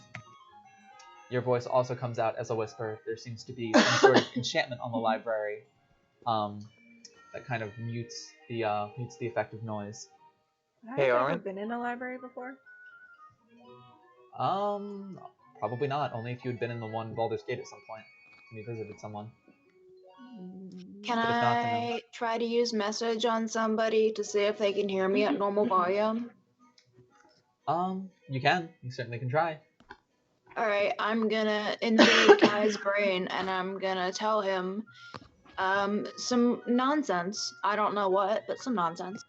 It probably Alright. makes sense. Kai, at a regular volume in your brain, you hear nonsense from Arwen. The word, just the word. Yeah, I'll you just hear... look back at Arwen with like a puzzled look, like, what? Okay, so that works. So I'll just whisper, hey, if somehow we get split up, I'll brain talk at you, so because you won't be able to hear me yell. Okay. So I'm It's gonna called- go up to like the table and try and just like screech it across the tile. Is that a normal volume? No, that is also very quiet. Though as you screech the table, the rest of you notice some of the books that are flying to a shelf kind of like stop and kind of like circle back around towards T. And one of them actually seems to pick up like a small basket off of a shelf and kind of fly directly over top of T and then just drop it. I want to try and duck under the table if I can. Oh my God, that right, is... you're a person. Ooh, not a whole lot. That is an 11 to hit. Nope. So you kind of duck under the table, and just as you do, the basket just like goes to hit, and you're expecting like a loud metal on stone sound, but it's like as it kind of like hits the ground pretty hard where you were and kind of rolls off. Unlike another one of the books that kind of like comes underneath the table and kind of flaps you for a second, kind of just like you feel the pages just kind of like batting at your face and your hair, and you kind of have to like push it off before it like kind of like rolls over on the ground and then begins to like fly off again. But they definitely seem to have started harassing you, and you're able to see what the issue might be if the books would behave this way as they open up the library. But as you enter in this library, the doors behind you close shut. You are left to your mission, and with that, we will take our halfway break at this point, and we will get back to you attempting to solve the mysteries of this library when we get back to this wonderful, goofy sub-episode in the middle of our arcs here. So we'll It's see you English again. class 101. Yep, we'll see you in 15 minutes, and until then, bye. Bye. Hello, and welcome back to the Unlucky Few, where we have a new special player who is the best boy. Yes, you are. You're so good. You're so soft. Talking about me or Ash or Cass, ever. Curran. Yeah, Anyway. I can hear him. Where we last left off was the four of you, after trying some new special cookies whipped up by the Sweets, were transported to a city that none of you recognize. It was part of a country that none of you recognize, on a continent that none of you recognize. Doing your best to kind of figure out what is going on, you managed to stumble your way into the center of the city, where there was a library that was being opened. Upon finding the library and the two people that were opening it,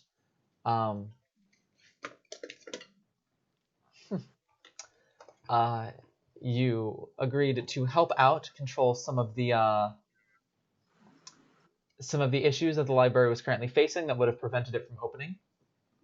And with that, you head inside, ready for your reward, ready to perhaps be turned back into yourselves in your own world. And that is where we pick up after T dove under a table to avoid being hit by a stray wastebasket that was dropped by a book. And I'm so, just shocked that you dropped that. you find yourself in the library.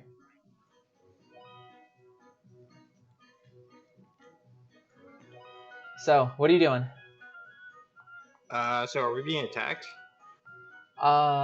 They have just attempted to hit T with some debris, and they appear to be organizing themselves now. Like in like a V formation, about to like dive bomb us, like prepare. Oh, alright. We're gonna have to roll for initiative against books. There is no initiative roll yet, Yeah. but you are. They currently look to be gathering a couple more materials to drop on you. We were told like the general direction of where we needed to go, right? They just said that somewhere there was a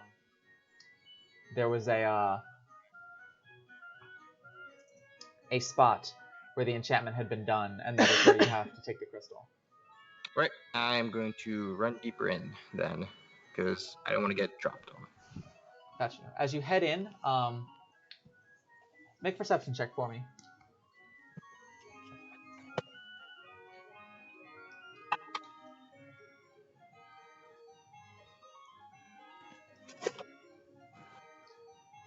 Five. Sorry, what was that? 5.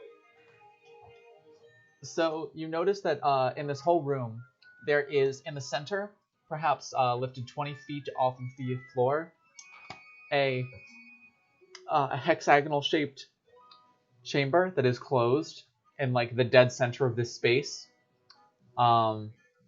There is a number of like light pinkish purple color arcane like lines that are kind of like all connecting into that point.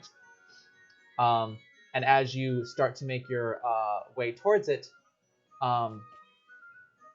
you see one of like a book kind of flap past you on your right and kind of go up to a shelf of books and kind of like flap in front of them with like some kind of sparks of light traveling to the bookshelf. And the bookshelf immediately moves its location, sliding directly in front of you as you have to like put your hands up to avoid running face first into the bookshelf that has now blocked your path towards that space.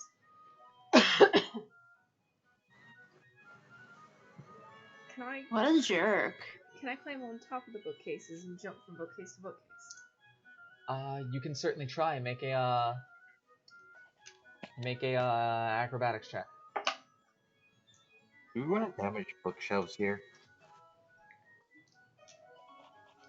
21. 21? Alright, you're able to make your way on top of the bookshelf. As you do, though, a lot of the books seem to notice that you are there, and several of them kind of like fly over to your space as you start moving towards the location. I'm just trying to keep constantly moving. Gotcha. What is everyone else doing? Do we want to damage bookshelves? No. Okay, then I listen. No fireball today. I don't have fireball. So what is everyone else doing?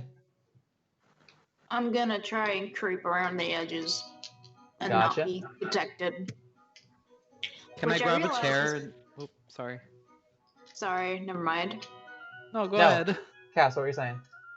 I was just gonna say, it's harder for Arwen to sneak around now because he's like an entire foot taller. True. But you do your best. Make a stealth check for me.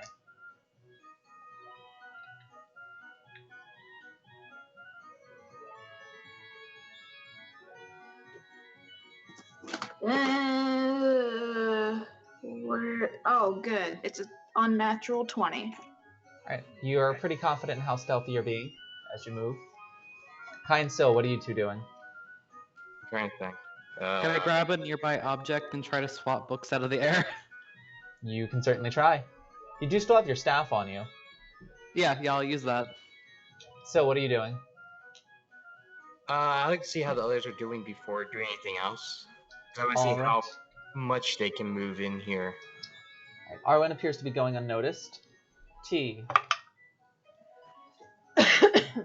That is a 13 to hit versus armor class. Nope. So they kind of drop, and you're able to kind of like step to the side as it kind of like another piece of debris kind of like hits the side of the bookcase and drops to the floor. The second roll is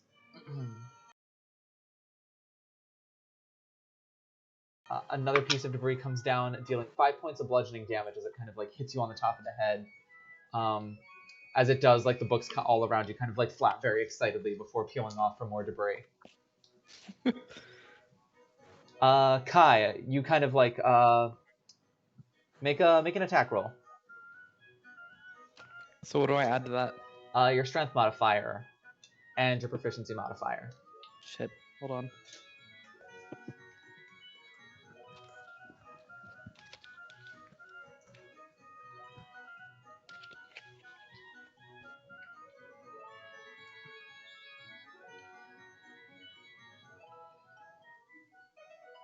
$15.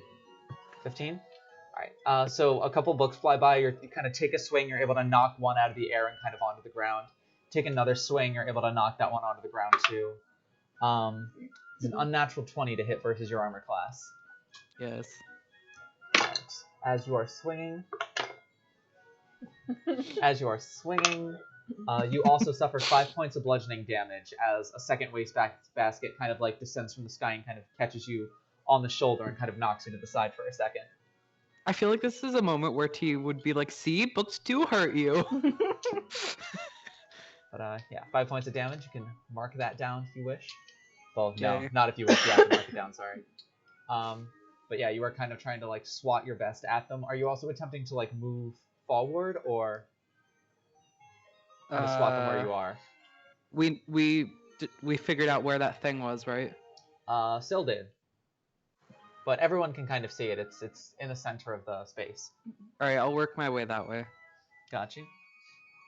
So, what are you doing? I guess I'll try to climb over it.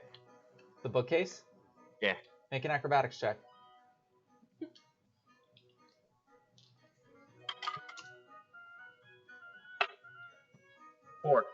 Four?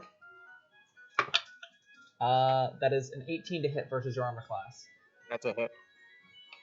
Right. Between the fall and the piece of debris being dropped on you, get about 3/4 of the way up the bookcase before they drop a third wastebasket down. This one lands upside down on your head, kind of like blinding you for a second, and you just kind of instinctually like panic and drop, like let go with your hands and fall about 10-15 feet downwards onto the ground, suffering 10 points of bludgeoning damage as you just kind of like splat onto the ground, and the wastebasket kind of like rolls off of your head. That's a lot of freaking damage. They still haven't noticed you yet, Arwen, though you still are on the outside of the room, slowly creeping your way around. T, make another acrobatics check as you try and go from bookshelf to bookshelf. Nice. Natural 20.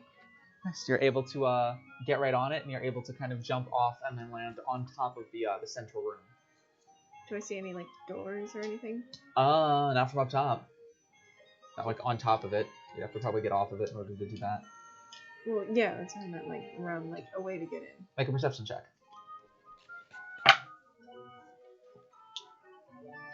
It's gonna be 8. 8. The first 3 sides that you go to don't have any, and you're in the process of checking the other 3. Mm.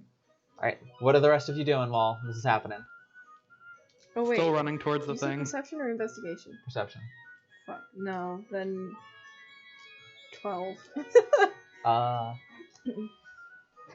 you said you just always saying investigation whenever I do anything. Alright, we'll get back to that then. So what are the rest of you doing? Probably in pain.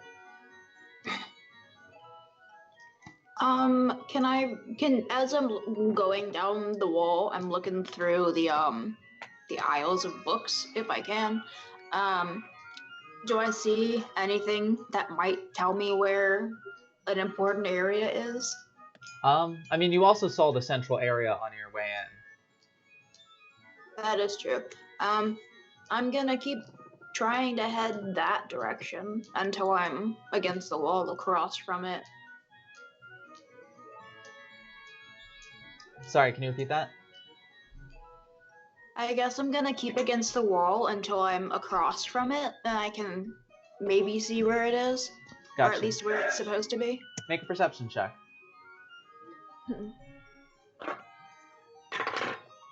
Oh dear, what do I add to that? Perception.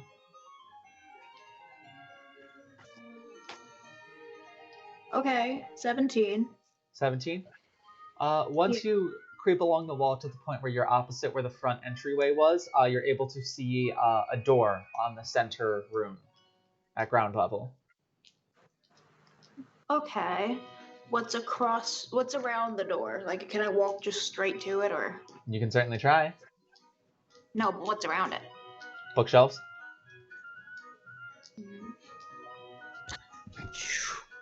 Interesting. Can I dash to it? You can certainly try. Wait, I'm gonna cast Mage Hand and see if it'll open. How far away can you send your mage hand? Oh gosh. I'm not gonna say I think. I'm gonna look it up. Gotcha. While we wait for that, Arwen and Kai and Phil, what are you doing? Running. Am I at the thing yet? You're making your way there. You kind of like it's your straight shot there has been blocked off by the bookcase that you saw Syl attempt to climb and then fall off of after he was hit by a wastebasket. I'm sorry, just after he was hit by a wastebasket. Can I help scrape him up off the floor? You can. Syl, you get helped up off the floor by Kai in his Eladrin form. That was like half my health. What? What? That was like that half my health. Oh. So Lols. You're at half health? Well, I always been a half health. half elf. Mage Hand is 30. How does it? Sorry, Get I out. get my humor still. What is it? 30 feet. Gotcha. You'd have to get a little bit closer, Arwen, in order to access it with your mage hand. How much closer? Like 10, 15 feet. Probably about 15 feet closer. I will keep to the edges of the bookshelves, so maybe none of the books will notice me, and I'll like try to stay out of the view of the aisles. And once I'm close enough, I'll cast it. Alright. As you move down the aisles, make a dexterity saving throw for me. Oh God. Please don't. Oh God, the base is 18. Is that gonna be enough? Oh, like 18 before you add anything? Yeah, What are you adding to it? a 6. And then I also have proficiency bonus, so an 8. Got you. Alright, yeah, so you move out there, and like as soon as you start to move down one of these aisles, your foot almost slips out from under you. It seems that the books are also doing their best to clean up the library, and they have like over polished the floors to the point of it almost being untraversable. But you're able to kind of slide your way along there until you're within 30 feet of the door. Cool. Kai and Syl, you're also working your way around there? Yes. Well, trying to. Yes. Both of you make dex saving throws for me as well. Because the floor's slippery? Yes. Floor is lava. Cass, what's your dexterity? I think +4. Everybody yelled, So with the what? proficiency bonus, it would be +6. Okay, yeah, okay, that's what I thought. Yeah. So it's not the +8. No, it's just +6. What? What is your dex saving throws, you two? 5. 3! 3 and 5? Syl, have you rolled anything higher than a 2 all night? A natural 2? Use a different dice. Might I recommend a different dice? This is the third die. So you both are really struggling. At points, you both slip and fall and kind of have to help each other up. Syl, against you, that is a 13 to hit. Kai, against you, that is a 17 to hit. Yeah, it's like kids ice skating. They're like clinging to each other and slipping and falling. Still, Yes. 13 to hit versus armor class. That's a hit. It's a hit. Yes. We have our normal armor. Oh, do we? I didn't hear that we said we had our normal armor. Yeah, we have our Yes. normal equipment, just not like our bonus stuff. I thought we just had the weapons and like the focus. Okay, yeah, that's not it. Kai, that is a 17 to hit versus armor class. Yeah. You suffer 1 point of bludgeoning damage as a small piece of trash just kind of gets dropped and kind of like catches you on the side of the face. Ouch. The two of you eventually make your way there. T, with your perception roll, you do eventually find the doorway on like the opposite side of the on the opposite side from the entrance, and you're able to see Arwen kind of creeping along there, attempting to open it up with a mage hand. I'm just gonna try and rip it open. All right, so you drop down. Yeah. All right, so you drop down and you are able to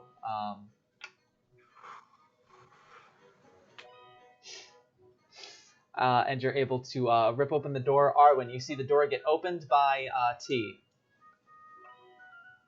Hello. And I'll just like, go inside.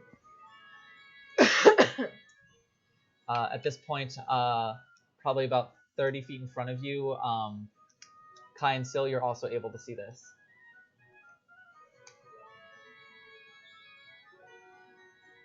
So can I just yeet into the door behind her?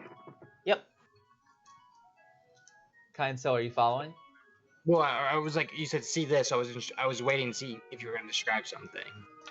Yes. But we will. I imagine we would follow. I don't see why not. Yeah. Alright, sounds good. So you're able to enter in, closing the door behind you. It is a lot more quiet and less hectic in here. I swear to God, there's chess pieces. We're gonna play life-size wizard chess, you guys. I'm so I excited. don't know how to play chess.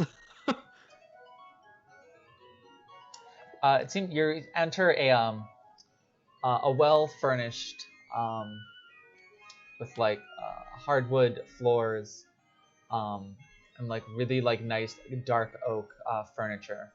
A meeting room of sorts.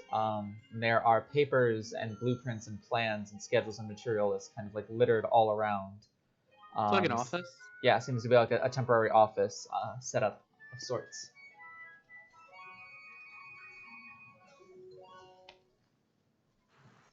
Cool. Do I see any fancy like trapdoors and stuff? Maybe. Make an investigation check.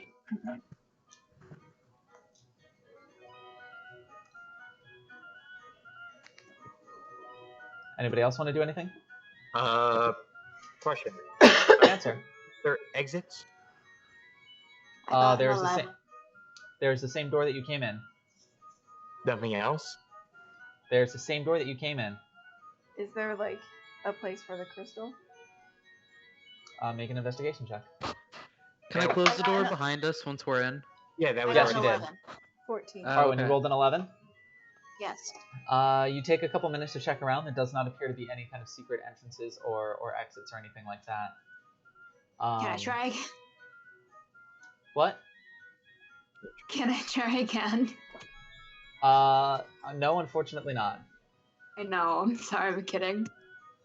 14? You do not immediately find any place to put a crystal now. I'm done. Why? I've just recropped his video 5 times in the past 3 minutes, so I'm Yeah. done. What? What? Your video keeps going like, I'm not fixing it again. I'm literally not moving. I don't know why it's doing that. You swapping for me. Is anyone else doing anything? I was what do the papers say on the desk? Make an investigation check. Meeting As you room look- office. What? What? Make an investigation check as you look through all the papers. Is there anything on the underside of the desk? Papers. On the No, underside. Underside. Not that you can see. Wood. Are there also like shelves of books in the office? There are not. Oh. Is there a statue in the office? No. Trying to think of things in movies that you would pull to open some sort of door. So what you got? I rolled a 1 for a total of 5. But it was a natural 1? Yep. Alright, Yikes. you're not able to understand many of the plans that you're going through. Are the papers in common? They are. So it's just for whatever Okay. reason you're having a hard time functioning as Well, I as can't a person read. right now. Cool. So the door we came in looks fine on this side, like normal. It looks like a door. Okay. Is there anything weird if you look up? Ceiling. I mean, if there's Weird. nothing That's in the not room, weird, he's though. just gonna leave and look for a place for the crystal. Alright, so T, you head back out? Yeah. Alright. What is everyone else doing? This just seems weird. I don't know why they blocked this off. Yeah, is there anything in the office besides a desk and a desk chair? There's like a lot of papers lying all around. It seems like some of them are blueprints, some of them are schedules, some of them are plans and papers. But there's no other furniture at all? There is a desk and some chairs. It looks like an office meeting room place. Can I move all of the furniture around? Sure. What Cool. kind Is there anything like underneath any of it? Not that you can see, no. I guess just an Okay. office then. What kind of blueprints? If you would like to have someone's help looking through them, you did already Yeah, okay. make your roll for it. So if you want to ask somebody for help kind of going through them, you can. Who's good investigation? Not T. T doesn't have good intelligence. I've already tried, so the only one left is Kai. Yeah. And if Kai doesn't do it, we lose. Well, no. We Sill's would- the only one who wanted to look through the paper so far. I mean, I looked around the room for stuff. Well, yeah, but you knew the papers were there. You have to... So am I rolling or no? Yes, you Yes. are. With advantage, because Sill's helping you. Oh, okay. 18. 18? Right. So you take a little bit of time with Sill to kind of go over some of like the plans and stuff. And you are eventually able to, first off, kind of figure out what might be going wrong with the books themselves. It seems that their enchantment was originally designed to seek out and get rid of messes. And kind of like clean up after themselves. And in the most recent notes prior to the library being opened, there were reports of the books getting violent with people who failed to clean up after themselves. And as they leave trash around and leave the books lying around, the books kind of like harass them into cleaning up the trash. And as the people get kind of scared and worried and like defend themselves against the books only get more aggravated and aggressive, and that is how things have hit their current state. Teach them to leave trash behind, as it should be.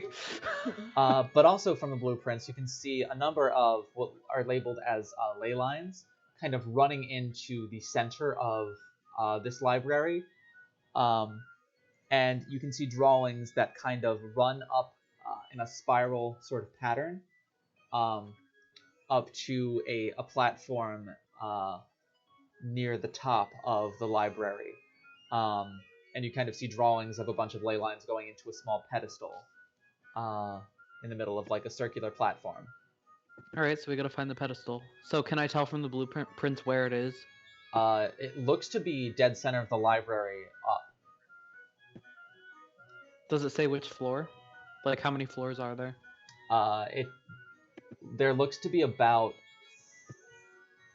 maybe 12 or 13 floors, but it does not specifically mention any floor in particular. Ugh, alright. Would we be able to... Like, where are the stairs?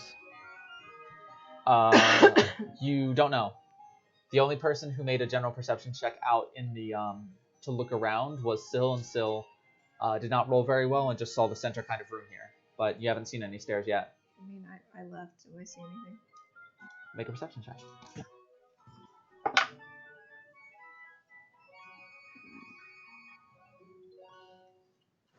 15. 15.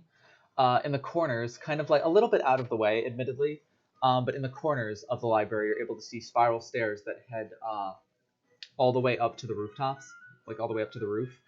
And looking up, you can also kind of see like hidden among all of the like stained glass artwork that is hanging from the ceiling by ribbons. Now that you're more central, you can kind of see on the inside of all of that is a circular platform, maybe 60 feet in diameter, that is currently just hanging, maybe 40 feet below the roof. Just dead center, and you can kind of see like the pink-purple lines that are running along a lot of the walls here, kind of coalesce up the spiral staircase and then into the center of that platform, where they kind of form like it's almost like a circle that is about 5 feet wide that is just all solid, that color energy just thrumming in the center of the platform. Do I think if I made it to the top floor and jumped from like the railing of the top floor, I'd be able to make it to the platform? There seems to be a connection between the spiral stairs that lead out to that platform. Be careful, because you're only half the size you were. I haven't left yet. I'll just poke my head and be like, I think I found it. It's up. Let's go. Don't need to tell us twice. I'll run for it. I'll just head for the closest staircase. We're all running for it. Head left. Gotcha. As the four of you run to the staircase, I'll just get one drop in on each of you. T, that is a natural 1. Nope. Does not hit. Kai, that is a natural 2. 6 to hit versus armor class. I'm guessing that will miss. It misses, yeah. You're frozen. Oh, your video is frozen. You're frozen, bud. You're frozen with your mug in front of your face. It's kind of funny. Good. Versus Syl, that is a natural 5. 9 to hit versus armor class. Nope. And Arwen, that is a natural 4. So an 8 to hit versus armor class. I'm guessing that misses as well. Oh, gee, I guess I'm down, you guys. Wow, I just rolled 1, 2, 4, 5 on 4 straight rolls. Thank you. So Wesley did his magic. Yeah. My days are now cursed. Am I still frozen? Yeah. Yeah. Actually. It's not like an unflattering picture. No, like it's a really nice image. Yeah. Right. It's gone. There you go. Now he's back. You're back! He's just attempting go to recreate again. the magic. Stay frozen. Right. You So, came back in the same pose. That was nice. Pretty, yeah. all of you are able to get towards the steps, and you're kind of heading up them. Bless you. Thank you. Bless you. Okay. Parallel to about the 10th or 11th floor, you finally reach the walkway that leads out to the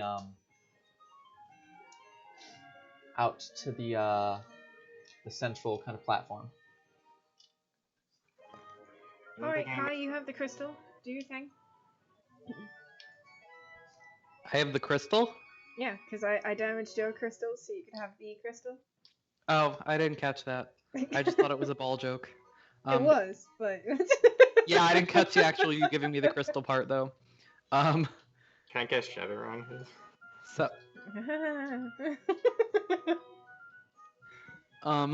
So we found the pedestal? Yep. Alright, can I go up to the pedestal, and is there a place to put the crystal? There is. I'll put the crystal in it. Alright. Bam. As soon as you put it in, you begin to hear like a low thrumming sound as the pink-purple energy begins to slowly start to turn blue throughout the pedestal. It starts at the top and is like very slowly working its way down towards the bottom. That's it. As soon as you do that, there is like a loud cacophony from down below as there's a ton of books just flying as fast as they can up towards the the Diaz that you're on, as well as the pedestal. Ah! Like, humor me this, but are we just gonna summon every book? What? You said you did what I was gonna say, because before you were gonna do anything, I was gonna like comment was like, humor me, but are we just gonna summon every book here? Maybe get out of the way. They I'll fly drop up, to the floor. and as they begin to surround the Diaz that all of you are on, did all of you move onto the No, I was gonna stay on the side. I figured onto it the was platform. like I know you said it was big, but like T didn't want to be so exposed when there's flying things hitting them. So are all of you kind of like, it's just Kai on the platform, and then 3 of you all squished together on top of the steps? No, I would have been with Kai just because I feel Sil would know more on magic than Kai, so he would have been there just in case something went wrong. Gotcha. And Arwen, where are you? Oh, I'm with T. There's no need for me on that platform. Gotcha. So the 2 of you are kind of squished together on top of the steps. I'm small enough I can occupy the same space as her now. We'll still squished together. And the 2 of you are out on the platform as a bunch of books begin to swarm all of you. And as the books begin to swarm, and you can kind of see a different sort of arcane energy kind of coalesce all around them. I need everyone to roll initiative. Against 300 books. Let's go. Yes. Oh My no. initiative freaking modifier sucks, man. How does your initiative modifier sucks? You're a dex-based rogue. I don't know, but I always roll bad. My initiative is just not super good. That reminds me, I think in the tournaments you have not gone first at all. No, I haven't. I think Starfire went first, I think Lucian went first, and I think I went first. Yep. Yeah. Alright, so 25 to 20. Unnatural 20. Nice. I don't want to go first. 20 to 15. 18? Yep. 15 to 10. Oh crap! What did I get? I got. Oh, Oh, sorry. Pat. I got an 18. I forgot. No, I got a 16. Sorry. Alright, so you're going after T. 10 to 5. 9. Pat. Hey, I mean, that's at least like a natural, like, 7. That's the highest roll all night for him. Alright, so Kai, you're up first as the books begin to kind of like swarm around you. There's like an untraceable sort of arcane energy beginning to build within them that's different from when they were just dropping things on you. Does it feel dangerous? A little dangerous. Let's see.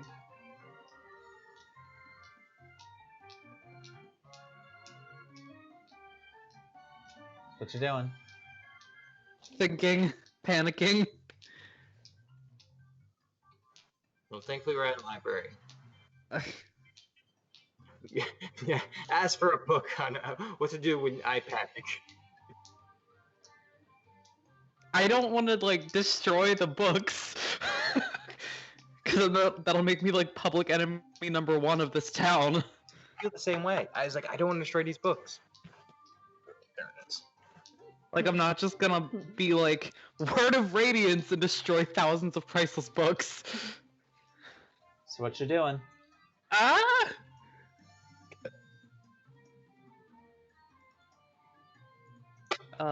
You could always hold your action, run away, attack. Run away. Definitely something I would do. Definitely something what? I would do. Thank you. Untrue, but thank you.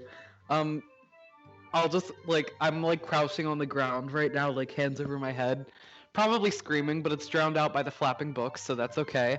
Nobody has to know. Pat is still like right next to Kai. Like, what was that a yes? Yeah. Yeah. Okay, I guess he'll just kind of like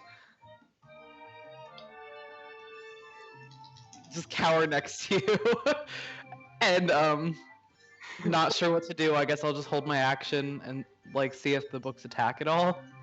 All right, you do that. Next up is T. What are you doing? Am I like in an enclosed stairwell or is it No, like just open? no, air? it is open. Okay. There's a railing, but other than that, it is completely open. Just gonna head down. Start heading down. Yeah. Alright, you're able to descend 30 feet down. I would say you get to about, you're currently on par with about the 10th floor. You, using your movement only, get to about on par with the 7th floor. If you'd like to So dash, my you movement can. isn't the same? What? My movement isn't the same? It is. It's 45 feet, so then I'll dash and do 90. Got you. So you go from about the 11th floor to about the 7th floor, then to about the 3rd floor. Alright, and I'll just be trying to keep an eye out for books and if any attack. Gotcha. They seem to be focusing on up there, so you're kind of like moved out of a lot of their range. Okay. Alright, next up, Arwen, it is your turn. Okay, so I'm still at the top of the stairs, right? That is correct. Okay, and across from me there's those two on a platform, and then Yes. stairs. Am I just trying to get out at this point, or? You are trying to do whatever it is that Arwen would want to do right now. Well, I guess since they already put the things in the thing that were done, so I'll slide. Is there a handrail for the stairs? There is. I'm gonna slide Oh down. no. Make an acrobatics check. Hella. Hello. This is probably gonna end badly. What's my acrobatics? Whoa, my acrobatics is way higher than I thought it was. It's only a 13, but it's way less bad than I thought it was gonna be. So you're able to kind of like slide down a little bit. You almost fall off at a point. You kind of have to stop and sort of catch yourself, so you don't quite move as fast as you'd like to. I'd say you get down to about the 7th floor equivalent of where you are right now.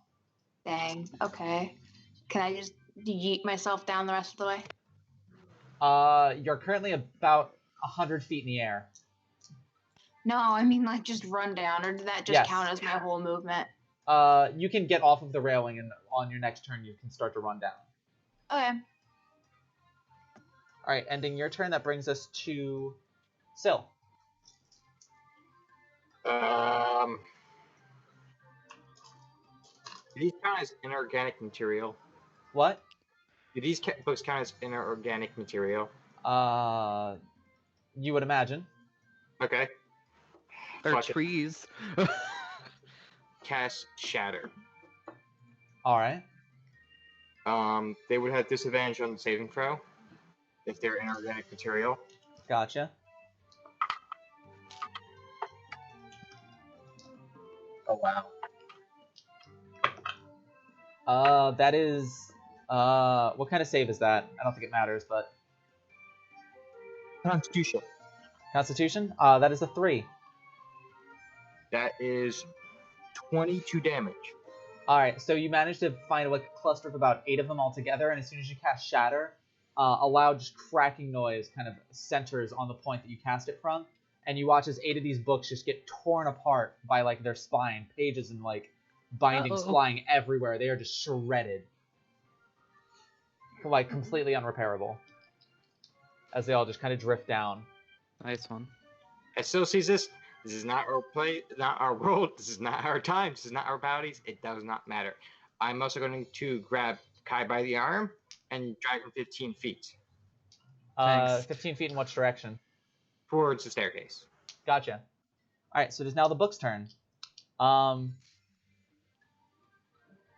books are going to kind of like fly in your direction. All of the rest of them fly towards the center of the. What's their movement? 30 feet. All of the rest of them fly in and use their action to dash, and about 6 of them gather around the crystal that you just put in that is still loading into the pedestal, and begin just battering the shit out of the crystal. Okay. You can see like the pedestal is about 3 feet tall, and the like light blue color has sunk down about 6 inches now into the pedestal. And as some of the books kind of slam into it, you can see like some like electrical arcane like energy arcs kind of like starting to spark off of it as they're starting to do some damage to the crystal. Wow, hate that. The other 2 are going to kind of flap at you, and you both feel a very weird sensation in your mind as I need both of you to make intelligence saving throws.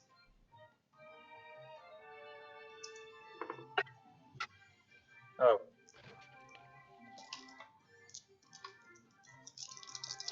I rolled Caleb's favorite number. That's a total. What'd you roll? Caleb's favorite number as a total. 9? Yep. Gotcha. Kai, what'd you roll? 15. 15? Alright, so. Not a great roll on my part. Syl, you take 7 points of psychic damage as the books just flap open, like the book facing you flaps open to a certain page, and just you feel like yourself just meld into that page for a second. Ew. Just hearing in some kind of like strange far off voice a passage from the book being read, and your mind you just hear, during the first part of your life, you only become aware of happiness once you have lost it. Then an age comes, a second one where, and you just kind of like push yourself out of it, taking 7 points of psychic damage. Ew. As you're just kind of like, your mind is for a second like invaded by the presence of the book. That's so weird. It's like ye old audiobook. You also have disadvantage on any intelligence-based checks, saving throws, and attacks until the end of your next turn. Oh, yikes. Kai, you take 3 points of psychic damage as the book attempts to pull you in, like engross you into it. Do I hear anything? What? Do I hear anything like Syl did? You don't, but since you do not, you hear the sound of gears beginning to spin and click together and grind against each other above you. Can I look up?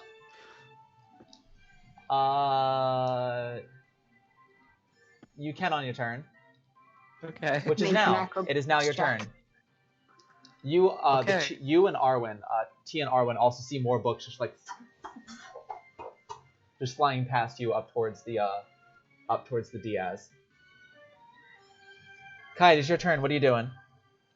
I'm gonna look up. Make a perception check.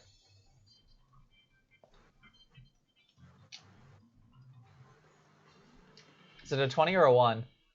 It's a 20, but I feel like I should just lie to you, and so you don't think I'm like not like That's it's fine. literally like You're able to see. I can't make this shit up. You're able to see gears kind of clicking together to form like a body, and then two kind of like spin in and attach to the sides to form a head of sorts, and then two bright glowing red eyes light up as this 10-foot tall figure just drops from the ceiling and lands on the Diaz.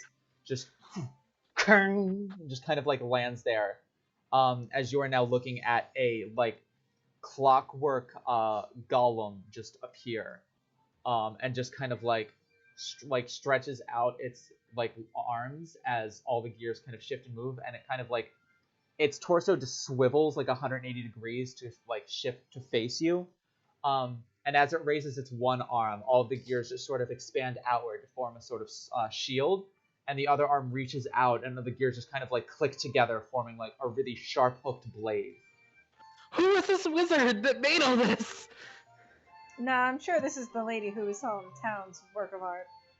So I'll just kind of like, just for flavor, and because I know Syl is the one that's closest to me, Kai will just like turn around slowly, just a look of fear, and go, "Oh fuck." Is there anything else you're doing with your turn? I have an idea. Why don't you guys just take those crystals out and see if all this stops? Because we have to put the crystal on the pedestal to stop it. We're waiting for the I thought you crystal already did. I It thought that seems was like what the- it's slowly working, like the light's traveling into the pedestal. Oh, I got you. Yeah. Over the span of your turn, the light kind of travels another 6 inches down, and is now about a third of the way down the pedestal as it continues to kind of like load into the system. You are currently standing in between, like you are, this clockwork golem is like, you are between it and the pedestal. So you're kind of blocking it from getting there. But there are still books surrounding the pedestal that are harassing the crystal. So I guess after sharing my thoughts with Syl, I'll kind of just like real quick cast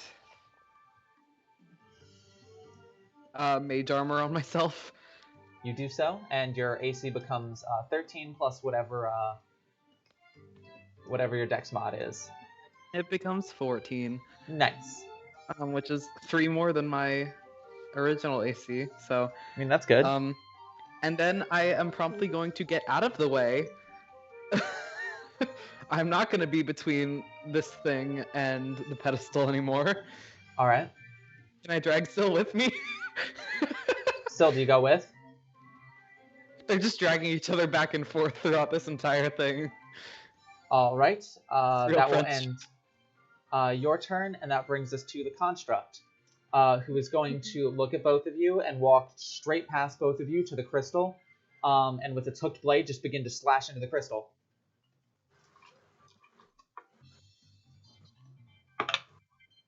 That'll hit. That'll also hit. Okay. It just kills me. They're like, here's the crystal that controls the books, and it's really important so you can gain control of the books. And this wizard that made this library was like, what if I put in a bunch of security measures so you can't gain control of the books? Right. The crystal takes 20 points of slashing damage. As you can see, the crystal is starting to like crack and fracture a little bit as this thing is just laying into it. There's a lot more like sparks coming off of the pedestal now. Title, When Sparks Fly. Go home. No, it's the wizard is actually everyone's favorite author, Nicholas Sparks. Sorry. Do I even see any of that happening? If you looked up, you would see like the clockwork column, and like the clanging noise hits as it hits the Diaz. Even with like the silenced interior of this, you're still able to pick up on the sound. Teal let out like a very long, exasperated sigh, and undo what she did her last turn and dash back up, so she's at the top of the stairs again. Back at the top of the stairs. When you dashing as an action, or are you bonus action. bonus action step of the wind? No, I thought I could just dash as a bonus action. I think you have to spend a key point to do it, if I'm not mistaken. I think it's part of your step of the wind feature. Bonus action dash. Oh, no. Then I'll just have my whole turn be dash. Gotcha.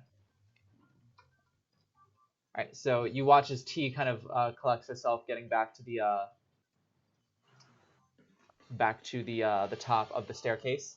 That takes us to Arwen. Your turn. What are you doing?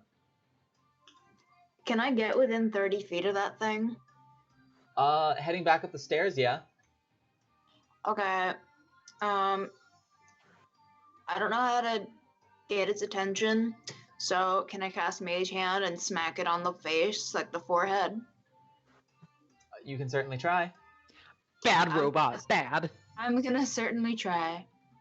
Alright, make an intimidation check for me. Oh my. What is my intimidation mod? Is it 0? Intimidation. Whoa, it's actually a +2. Whoa. Whoa, that's a Whoa. 12. You said 12. Yeah. The creature kind of looks back at you. Noted. Next up, Syl, your turn. Noted. Shatter again. Where at? Can I? I'm gonna just angle in a way to get the construct. Trying to avoid the crystal. Yes. Alright. Because I don't think I can get both the books and the construct without hitting the crystal. You cannot. Yes, no, just focus on the construct. The construct rolls a... Constitution saving throw. If it's inorganic material, it's with disadvantage. That is 14.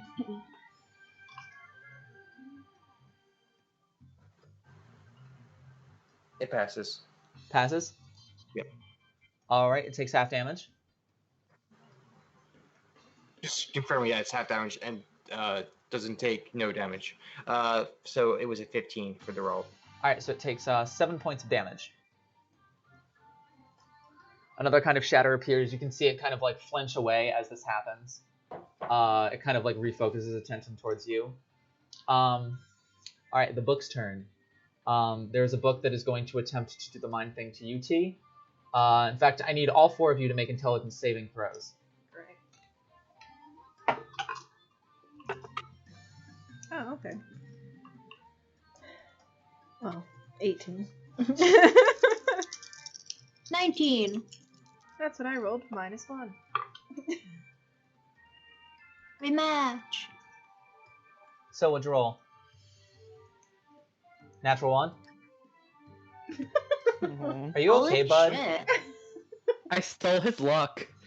Guys, The it's freaking okay if we lose. D&D This isn't our spirits bodies or our are- world. The gods of D&D are frowning on Pat and rubbing it in his Ash, what'd you face roll? for making Ash roll well. Ash, what'd you roll? I'm rolling. Yeah, the intelligence save. Yeah, all of you There's need to- another one. Yep. Yes. My bad. 21. 21. Yeah.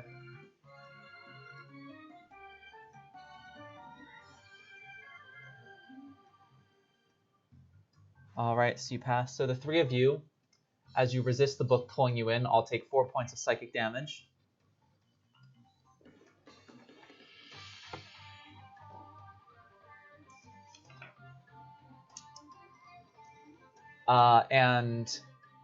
Syl, you are once again pulled into the book, hearing an odd cacophony of voices in your ear.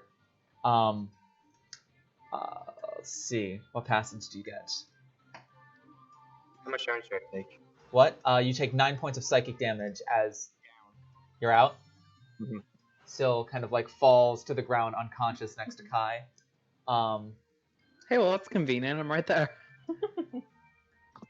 Hey.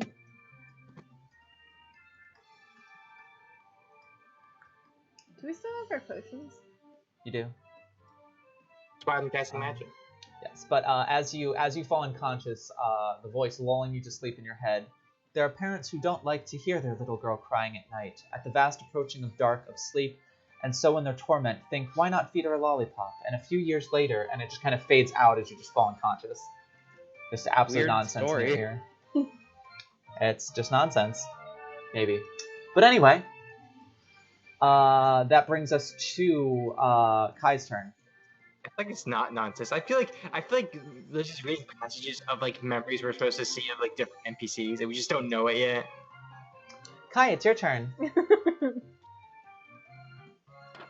I'm gonna cast Cure Wounds at the 2nd level. Gotcha. Go ahead and roll for it. So, what is that, 2d8? That is correct. And what do I add to that? A roll of your Soul of the Eternum dice, as well as your spellcasting modifier. Alright. Let me find any of those dice. So the Eternum is the d4, right? That is correct, I believe, currently. I hate the Skype call because I can't see Liz at all, so I keep looking at the Twitch on my phone to see what Liz is doing. Can you not see me through the Skype Nope. call? Why can't you see her? I can see her. Look, as far right I see is the cat. What? Hello, Leslie. Try making your window full size. Yeah, I can see a lot. Even I can see Liz on the camera of like my small view of my own face. Yeah, I can see the entirety of Liz.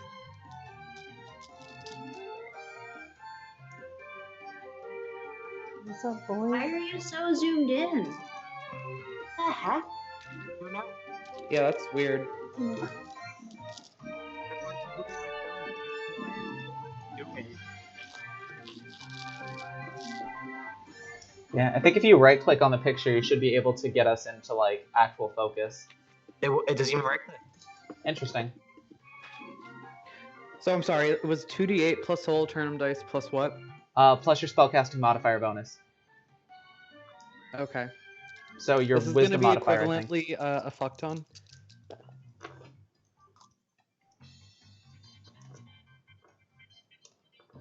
Do you really have to lay on my things? The whole table over there is empty. 21. Alright, still, you recover 21 points of healing. That's practically like almost all my health. Alright, so you're able I to come said back up into consciousness fuck with Kai's Eladrin form over top of you. Not a lot. What'd you say? I think just because I think they both understand each other's sense of humor. that Syl just like dryly say, right, not Autumn. Not what? I don't Autumn. understand. Not Autumn. Oh. Like a very dry tone. Wishful thinking. Anyway, with that, is there anything else you're doing with your turn, Kai? Helping him up. Alright, so you're able to help Syl up.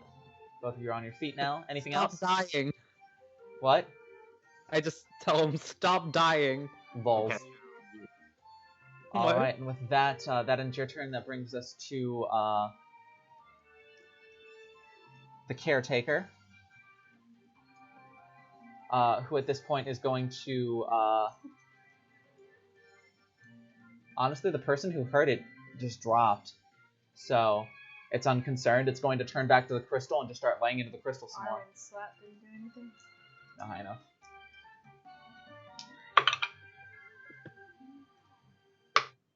Oh.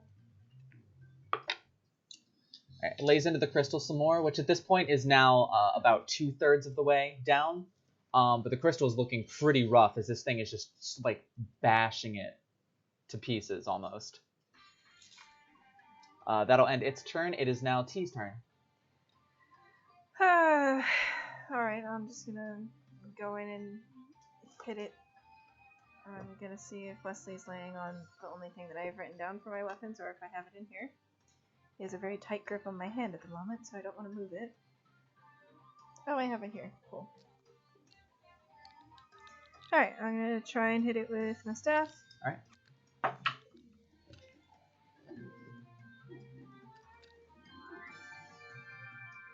$15.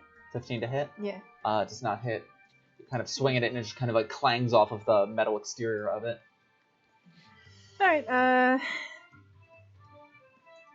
bonus action, unarmed strike, and I'll also flurry of blows. Gotcha. 2 more attacks. Cox. That's 25. That'll hit. Okay, do you want to roll the other one? Yeah.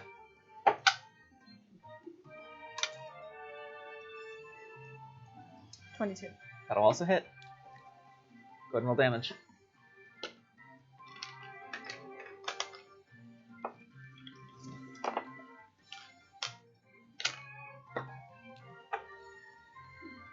I thought you rolled right onto Wesley.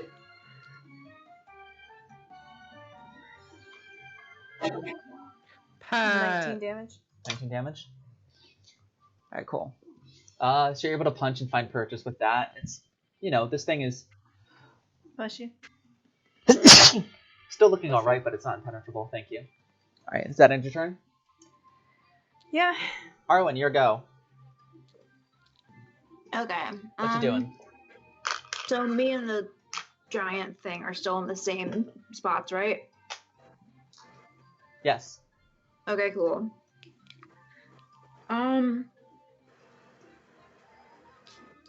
Can I... God, how do we... I don't know. How do you? What if I just use Mage Hand to take the crystals out and make it stop destroying them, and we destroy that thing, and then we put the crystals back? You can do whatever you would like. Okay, I'm gonna try to use Mage Hand to take the crystals out. Alright. Make a strength check. Oh, good. Oh god, where is it? There it is. No, that's easily a 2. Actually, I suppose it would be an intelligence check. Oh, that makes so much more sense, but also it's still bad. Yeah, that's a 4. No, it's a 5. It's a 5. 5. You kind of grip around it, but you're unable to pull it out. I tried. Alright. Anything else for your turn? Yeah, I'm gonna grab one of the books off a shelf and tear a couple pages out of it and see what happens. You tear a couple pages out. Nothing happens? Nope. A couple of the books kind of like angrily flap towards you. Can I wave around the corpse of their dead friend in a threatening motion? You do that. Does it keep... Does it keep them at bay? They appear to be pretty upset. Sucks for them. Anything else that you would like to do? Sure. Can I throw the dead book at the thing? Wesley's just. I would say no, just because there's only so much that you can do in a single turn. Oh, that's true. Okay, then I'll just stay there. Alright, Syl, it is your turn. You are now pulled back to your feet. I'm pulled back to my feet. I don't have to stand up on my own. Nope. Kai pulled you back up. Let's go with another shatter. Alright, who are you focusing it on? Same guy. Alright. That is an 11. That will be a fail. It is 11 damage. Alright, it takes 11 points of damage. It's starting to look pretty beat up a little bit. Alright, it is now the book's turn. I need everyone to once more make intelligence saving throws. I can't pass a roll to save my life right now. I rolled an 18 again. Nice. Thank What is God. everybody else at? I got a 15. You got a what? 15, and Pat got a 7. Gotcha. How about you, Kai? 23. Alright, so, No. Kai, Arwen, and, T, I'll take 6 points of psychic damage. Syl, you take 12 points of psychic damage. As in your head you hear, the sun was beginning to settle down lower as the midsummer evening sky began to spin hues of pinks and purples, reaching out, and then kind of like pull yourself back out of it as you take your damage. Stop it. So Kai, we move to your turn. What are you doing?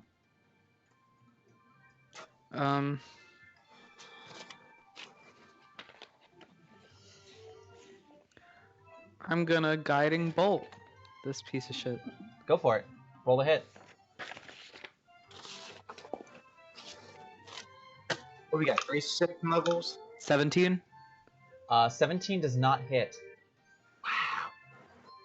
Wait. What do I add to it? Did you roll I a forgot. natural 17? Yeah. Spell attack. Spell attack. Yes. 4, 5. Oh, JK 24. That does hit. Okay. Sweet. Okay. So This I'll guy. cast. What? So this guy. So that is 4d6 damage. Okay. Even if I, what is it if I cast it at a second level? You would have had to say that before you cast it. Damn. Okay. Say, because it's not like you can do like, oh, I critted. Oh, I actually cast it at 3rd level. You know what I mean? Yeah. Yeah. So it was 46. You said. Yep. Yes, sir. Yes, sir. No. He's discovered there's a tassel in my notebook. Heh. I was already ready. Do I add anything to that? Nope.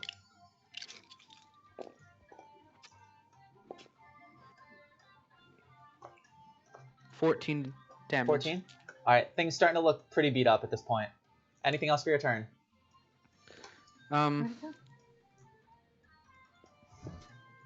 Where is everybody at this point?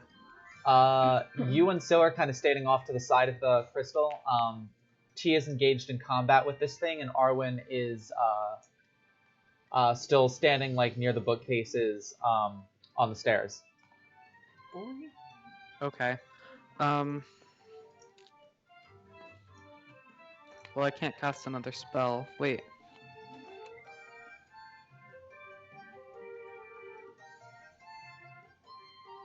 Can you cast a cantrip and a spell in the same turn?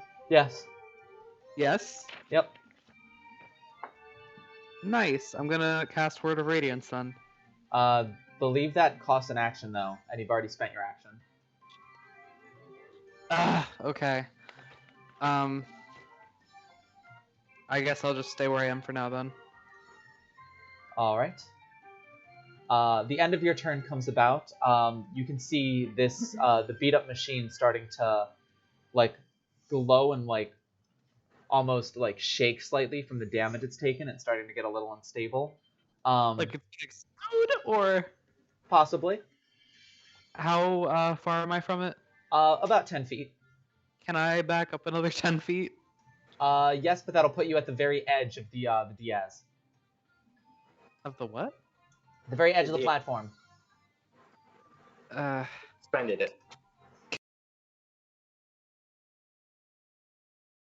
Could we not? Okay, cool. Where I'm Okay. like, So say, I guess- A second time? 5 or 10. That's all you need for you. are we? I can't hear anybody. I think. Yeah, no, I we think we're still dead? Gucci. At Can least you from hear what us I'm now? watching. The computer had like a hot Ooh. moment. Hello? Hello? Hello? What's happening? Hello? Hello? Are we What's down? up? I think we're good. No, we should still be good. Yeah, we're good. We're Yeah. good. Alright, so can I back up 8 feet then? Yep. Alright, that's all I'm gonna do for right now. As your turn ends, the light blue energy from the crystal reaches the floor, and immediately all of the ley lines running through the library all immediately flash, a light blue energy kind of filling all of them as they run throughout the whole entire building. Nice. No. And as they do, all of the books kind of like stop for a second before all of them just like stop moving and fall to the ground. Like falling the stories and stories to the ground. The caretaker, who was kind of like powering up, shuts down, the red eyes blink out, and it just kind of like leans forward, and then eventually just begins to rise and float up to its spot in the ceiling where it was before. Before like the place where it was closes back up.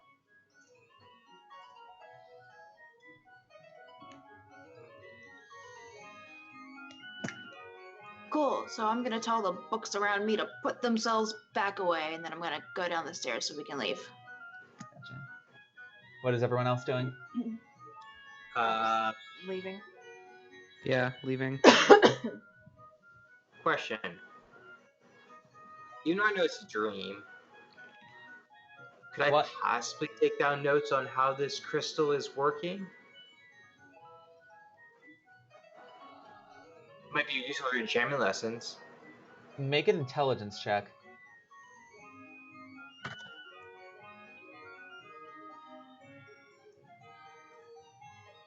11. 11. It seems to have.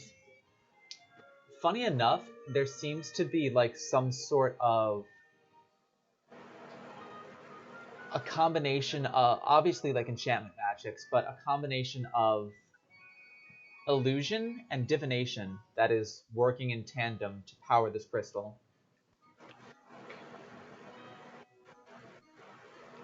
But it is far more advanced than anything you've ever seen, enchantment lessons or not, as far as magical items go in Baldur's Gate or in any city that you've ever been in.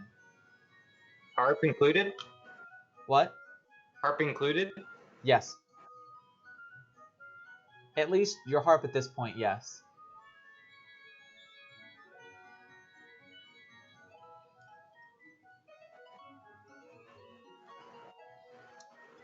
Huh. Alright, I'll leave then. Right, as all of you head downstairs, by the time you get to the bottom floor, the books are starting to flat back up again and are neatly kind of calmly organizing themselves back onto the shelves.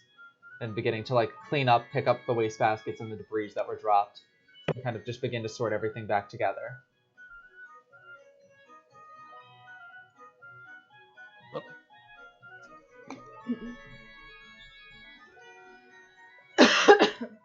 Well, that was a easy 50 platinum. Let's collect.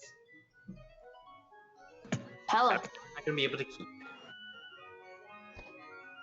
Maybe if you're Quiet holding crying. What was that? Maybe if you're holding it or already spent it, it won't matter. Right, so what do you all do? Go back outside? Yeah. So as you head back outside, you can see the elfin figure standing there, still with the gnome. She kind of turns to you. Ah, yes. How was your adventure into the library? You might want to mention the big robot thing. Oh, next time. Yeah, the caretaker. It is to make sure that no one breaks into steal any books. Yeah, well, it attacked us. I am sorry. It appears that some of the original programming from the wizard was less than successful in being completely harmless. That is why we had the second crystal made. So hopefully it functions a little bit better. Yeah. How did it look in there when you left? Oh, the books are cleaning up fine. Ah, very good. Yeah, but the crystal's kind of cracked and stuff. That is alright. As long as it continues to function, that is all we need. And plus, now that it is loaded into the mainframe of the library, then the crystal can probably be taken out now as well. So, but that is something we can handle. So, you said that we'd get a reward. Yes. Allow me to Vera, if you could head back to the town hall to pick up the reward. And the gnome kind of nods and heads off. My assistant will just be a second. Thank you. This is, I do not believe I caught any of your names before you went in, so? Not important. Still a little important. I'm a little bit curious about you. What are your names, if you do not mind me asking? I do. I see. Trevon. What? Nice Wow. to meet you, Did you just Trevon. come up with that, or did you have that handy? I just came up with it. I was like, teen names that are male. Oh my god, Totally. you just gender bent your name. Nah. I know what her name is. So Trevon, the other one appears to be, your companion appears to be a bit of a nice queen. No matter what their outward appearance, they always have a little bit of an ice to them. And the other two? What were your names again? Just kind of looking at you expectantly. You can call me Your Majesty. Right. And you, sir? Are you talking to me or Pat? The only one who hasn't answered this question yet. Wait, Pat, what did you give as a name? They said, if you don't mind, I was like, I do mind. Wow. Pat is going super tsundere mode.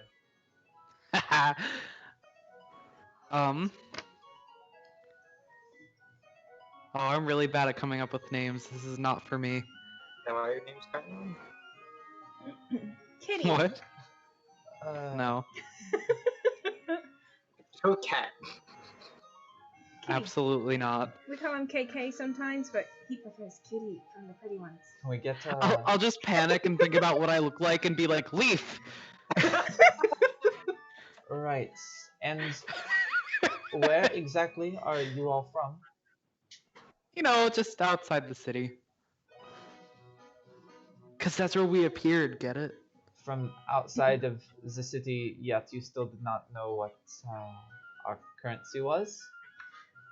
We're just a little lost. Listen, they're speaking for themselves. I'm from, like, not around here, my guy. Fair enough, I suppose. At this point, the gnome would start to come back up, but as she does, I guess I will not be so unkind as to not give you my name.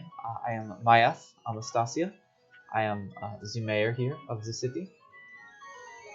It is nice and curious to meet you all, I suppose. But here is Vera with your reward. She kind of grabs 4 small, jingly sort of pouches and hands one to each of you. Force of habit, I just shove it down my shirt. Just lands on the ground. I'll shove it in my pants. Ugh! You Like dirty bitch. in your pants? Not in the undies, but like in the pants and the groin area, I guess. What is wrong with you? You take like 2 steps and they kind of jingle right out and fall down your pant She leg just onto the ground. inserts it. It's Well, I fine. imagine I don't have like my bag because it's just like our bare No, but bones equipment. you do have pockets. Shove it into a pocket. We get it. You're not used to having pockets because you're usually like half naked. So. Oof. I have like a belt and it has like little loops on it. And a bag. Not clothes. Bandages are not clothes. So, Who's the better fighter? thank you very much for your contributions. I'm not a fighter. Can I look inside the pouch? Yeah, there's platinum in there. Oh yeah. Has Kai ever seen what a platinum piece looks like? Yeah. Being all serious. Yeah. If you would like to stick around for the grand opening, which will probably occur within the next 10 minutes or so, you may, but do not feel obligated. Kind of bow to you and begin to head down the stairs. Do we really want to be here when this place opens up? No, considering what you did at the top. True. Let's go. Let the crystal be destroyed? No, the crystal's fine. But man, was it loud at one point. She gives you a pointed look, hoping that you remember that you destroyed some of the books. It was that, or the crystal being destroyed and not stopping. We won't impose on your hospitality, we'll just be on our way. As you wish. You all begin to take a couple steps down the stairs, and as you do, a similar feeling of drowsiness begins to wash over your party. But there are no drow.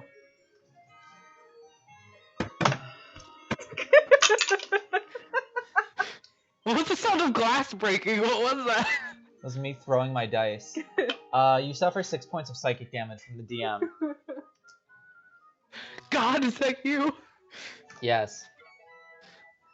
The entire party begins to feel drowsy, their eyes heavy, your limbs kind of getting very lethargic as the smallest of you, T is the first one down. You just kind of see T collapse onto the steps before the rest of you follow suit, all just falling asleep on the steps to some very concerned like shouts from the crowd.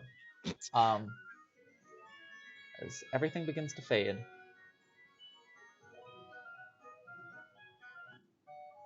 Can you imagine, like, you pay someone and they're like, okay, gotta go bye, and then immediately collapse? As you all begin to feel your eyes open back up and you wake, all of you are laying face either down or sideways at a familiar table in the tavern portion of the suites. I immediately jump awake and start looking for the pouch. I'll fill my pockets to see if I have it. All of your stuff is back on you. You're also all back in your normal bodies. Oh, thank God. But there And the is no pouch? pouch. There's no pouch on you. Is there 50 gold or just no pouch? There is no pouch nor anything from that trip on you. That said, I as all of you look around, you also see slowly coming to consciousness a very drowsy and confused-looking Sandra, still kind of like head on the table with a half-eaten cookie near her mouth, as she kind of like slowly starts to like shake her head awake as she's just like looking around, very confused. Hey, T. Hmm. You did call first. What? I didn't hear what you said. I said, T, you did call first. Yeah. Oh. Kind of like is slowly like blinking her eyes quickly, looking at all of you, and what the fuck? Yeah, that's what I'd like to know, Sandra. Did you send us all on an involuntary, like, trip? Where the fuck was that? Where the fuck was what? I just spent the last 2 years in Neverwinter Woods. Oh my god. We went back in time to a different continent that never heard of the Sword Coast. Which continent? I don't know, ask Syl. Which continent? Just don't make Pat try to pronounce it. I can't. We know what Start with an A. Aranel. No, it was the year Aranel. I don't know that that's ever been a year that's existed before, but alright. You just spent 2 years in the woods? Yes. What continent That's were you talking terrible. about? You didn't actually spell it out, so I never wrote it down. Oh, rip. We were in this. It was Glitter. Homecoming? Oh, I have Yay! that written In down. Glyphyvale was the Glyphy. town. I don't know that I've ever heard of a city or town in the entirety of Faerun with that name, but Well, it was the year 1832, so maybe it's not. 829. It was 829. 829. 869. No. 29. So once Kai comes to, like, he'll realize the pouch isn't there, and he'll kind of just slump in his chair and make this, like, heartbroken sound. the year 829, it's... If you're talking about post-Cataclysm still, then I am not sure why anything would be that too much different from what it is now. Baldur's Gate still would have been something that exists, along with Waterdeep, Neverwinter. Different continent. It was a different continent. Do you remember the name of the continent at all? I mean, again, Yeah, it it's- wasn't spelled out, so. It's VIOVROCRAES.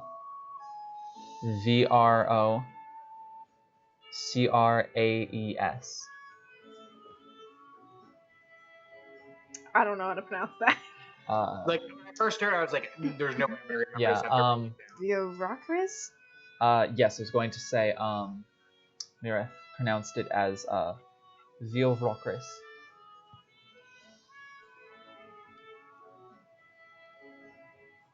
That. There is, to my knowledge, not a continent, nor has there ever been a continent on this planet, with that name. Then maybe we went so forward in time, we reset the years. I don't know. That's, very curious, but, Is Pangea a thing in D&D? I suppose we'll have to, take another look at that cookie recipe, because that was, Too much. also not even the intended, reaction to that. I will have to see what exactly Intended went wrong react. in that regards. Anyone back there right now, you can see one of the chefs kind of like poke their head out. How much... I know that we put some petal potion ingredient in that, but the cook kind of like looks very confused because how much of that rose petal extract did you use? The cook kind of, oh, you wanted, and just kind of like immediately goes back into the kitchen, and you can see some like a look on Sandra's face, just like her eyebrow just twitch, and she's like, So what is the intended effect? they were supposed to just be cookies, but evidently one of my chefs apparently put in some sort of hallucinogen in by accident. We're talking about the petal potion. What's the petal potion supposed to do? Oh, it's just supposed to give it sort of a sweet addictive taste. No. So you gave me it, but didn't tell me what it does. Oh, it is a very potent charm magic involved in it. For whoever consumes it. So since we all consumed most of it, does it still have the effects, or? Well, that is the thing. I do not believe you actually consumed anything that was any actual ingredients or extract of petal potion. I believe one of my cooks accidentally confused one of the ingredients and put in a hallucinogen instead, given the odd dreams that I have and that it sounds like all of you had as well. Gotcha. But yes, just some visions and some hallucinations, nothing more. I will have that perfected by the time part 2 comes around tonight. And what's part 2 supposed to be, Sandra? Oh, you'll see when you get back from whatever it is you have to do tonight. She kind of smiles. I am not Away. eating another cookie. Oh, shut up! You'll be fine. Did you die? But did you die? We could have. Books literally attacked us. Books!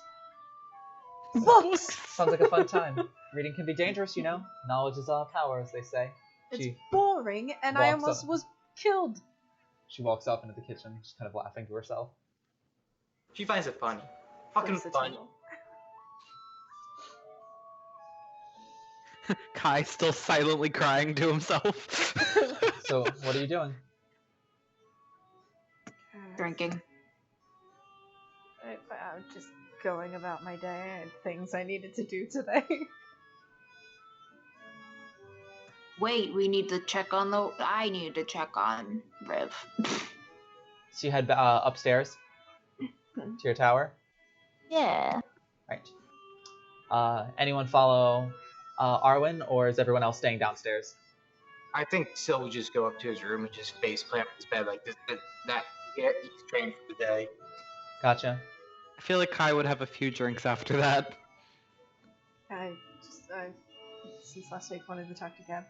Gotcha. So you go off to find Gav. Arwen, as you head upstairs, you see Riv on your bed, kind of just like seems to be playing with something on your bed. And Sil, as you flop down onto your bed, face first into the pillows, your face hits your pillow and it kind of hurts a little bit. There's something hard sitting on top of your pillow underneath the blanket that you just sort of hit, and it's just like clunk, like almost like a clanking sound as soon as your face hits it. Okay, I'll go for it. It is a small pouch. Can I do something? Yeah. Can I go to where the couch that T usually sleeps on in Kai's bed to see this same thing? Yes, there are small pouches on both of those locations. Can I do something for just a tiny RP comedic effect? Yep. Okay. So I like to, because I imagine T's already at the door. Yes. So, like, as he's going by Kai, he just pegs it at him. And Oh, I thought you meant you punched him! I'm like, what the hell? I'm like, Pat, why? Kai, you get pegged with a pouch full of metal. I'll Suffering probably fall off the seat! suffering 2 points of bludgeoning damage that hits you in the side of the face. That would be such a big bruise. Well, I mean, he's purple, so I guess it doesn't matter. he'll just shout T's name, I'll look back. as he'll throw hers to her. I imagine that she can just, like, easily catch Yeah, it. she catches hers. I'll pick myself up off the floor. And then Arwen, when you are when you go up to get Riv, you notice a small pouch in Riv's mouth. It's just kind of playing with it. As all of you open it up, there are 50 platinum pieces inside of it. Whoa! Yo! I'll look at her and be like, where did these come from? She just kind of looks at you with a cocked head before kind of like just jumping up onto your torso and licking your face. That's good enough an answer for me. Kai will jump up out of his seat, like knocking over a glass of wine, probably cheering. And then chase Sil for pegging him with a pouch of coins! I'll keep it next time. But then also we should probably tell Sandra. No, I think Is we're it the same pouch as before? Okay. I think pay revenge. We don't tell her. But then that means she was actually stuck in the forest for 2 years. I said, Oh my goodness. That's why I said pity revenge. I mean, she could have left the forest. That sounds like she was still here. Neverwinter is a place on the Sword Coast. Maybe she was like just unable to get out. Who knows? I forget how many gold each platinum's worth. 10. So that's 100 gold, right? No. 50 platinum. 500 gold. 500, yeah. Yes. Hooey. I'm going shopping. So, as all of you sort of Kai's like, gonna roll around in it. as all of you are prepared to go about the rest of your day, but take a momentary break to just stand around looking at each other, holding these pouches that were received in some far-off land. That is where we will end tonight's special one-off episode for the campaign. A little bit of a filler for you. Hope everyone enjoyed the one-shot that I was able to throw together starting at, when did I start this? 4:30 this afternoon? Something like that. I did enjoy the money. It was super fun. But Oh. hopefully audio I will be enjoyed back the next rainbow week, so cobblestones. our regularly scheduled content will resume. That is Is Kai just Mr. Krabs? a little bit. That face. But without any further ado, thank you for all of you who tuned in. It has been a pleasure. And from all of us here, to all of you, we love you, we appreciate you. And until next time, we've been the Unlucky Few. Bye! Later. If you enjoyed this video, please like, comment, and subscribe. We'll be live streaming starting November 9th at twitch.tv/TUFD&D. If you want more content or updates from us, feel free to follow us at Twitter, Facebook, or Instagram, all at TUFD&D. Links in the description below. But from all of us here at The Unlucky Few, thank you so much for watching, and we'll see you next time. What?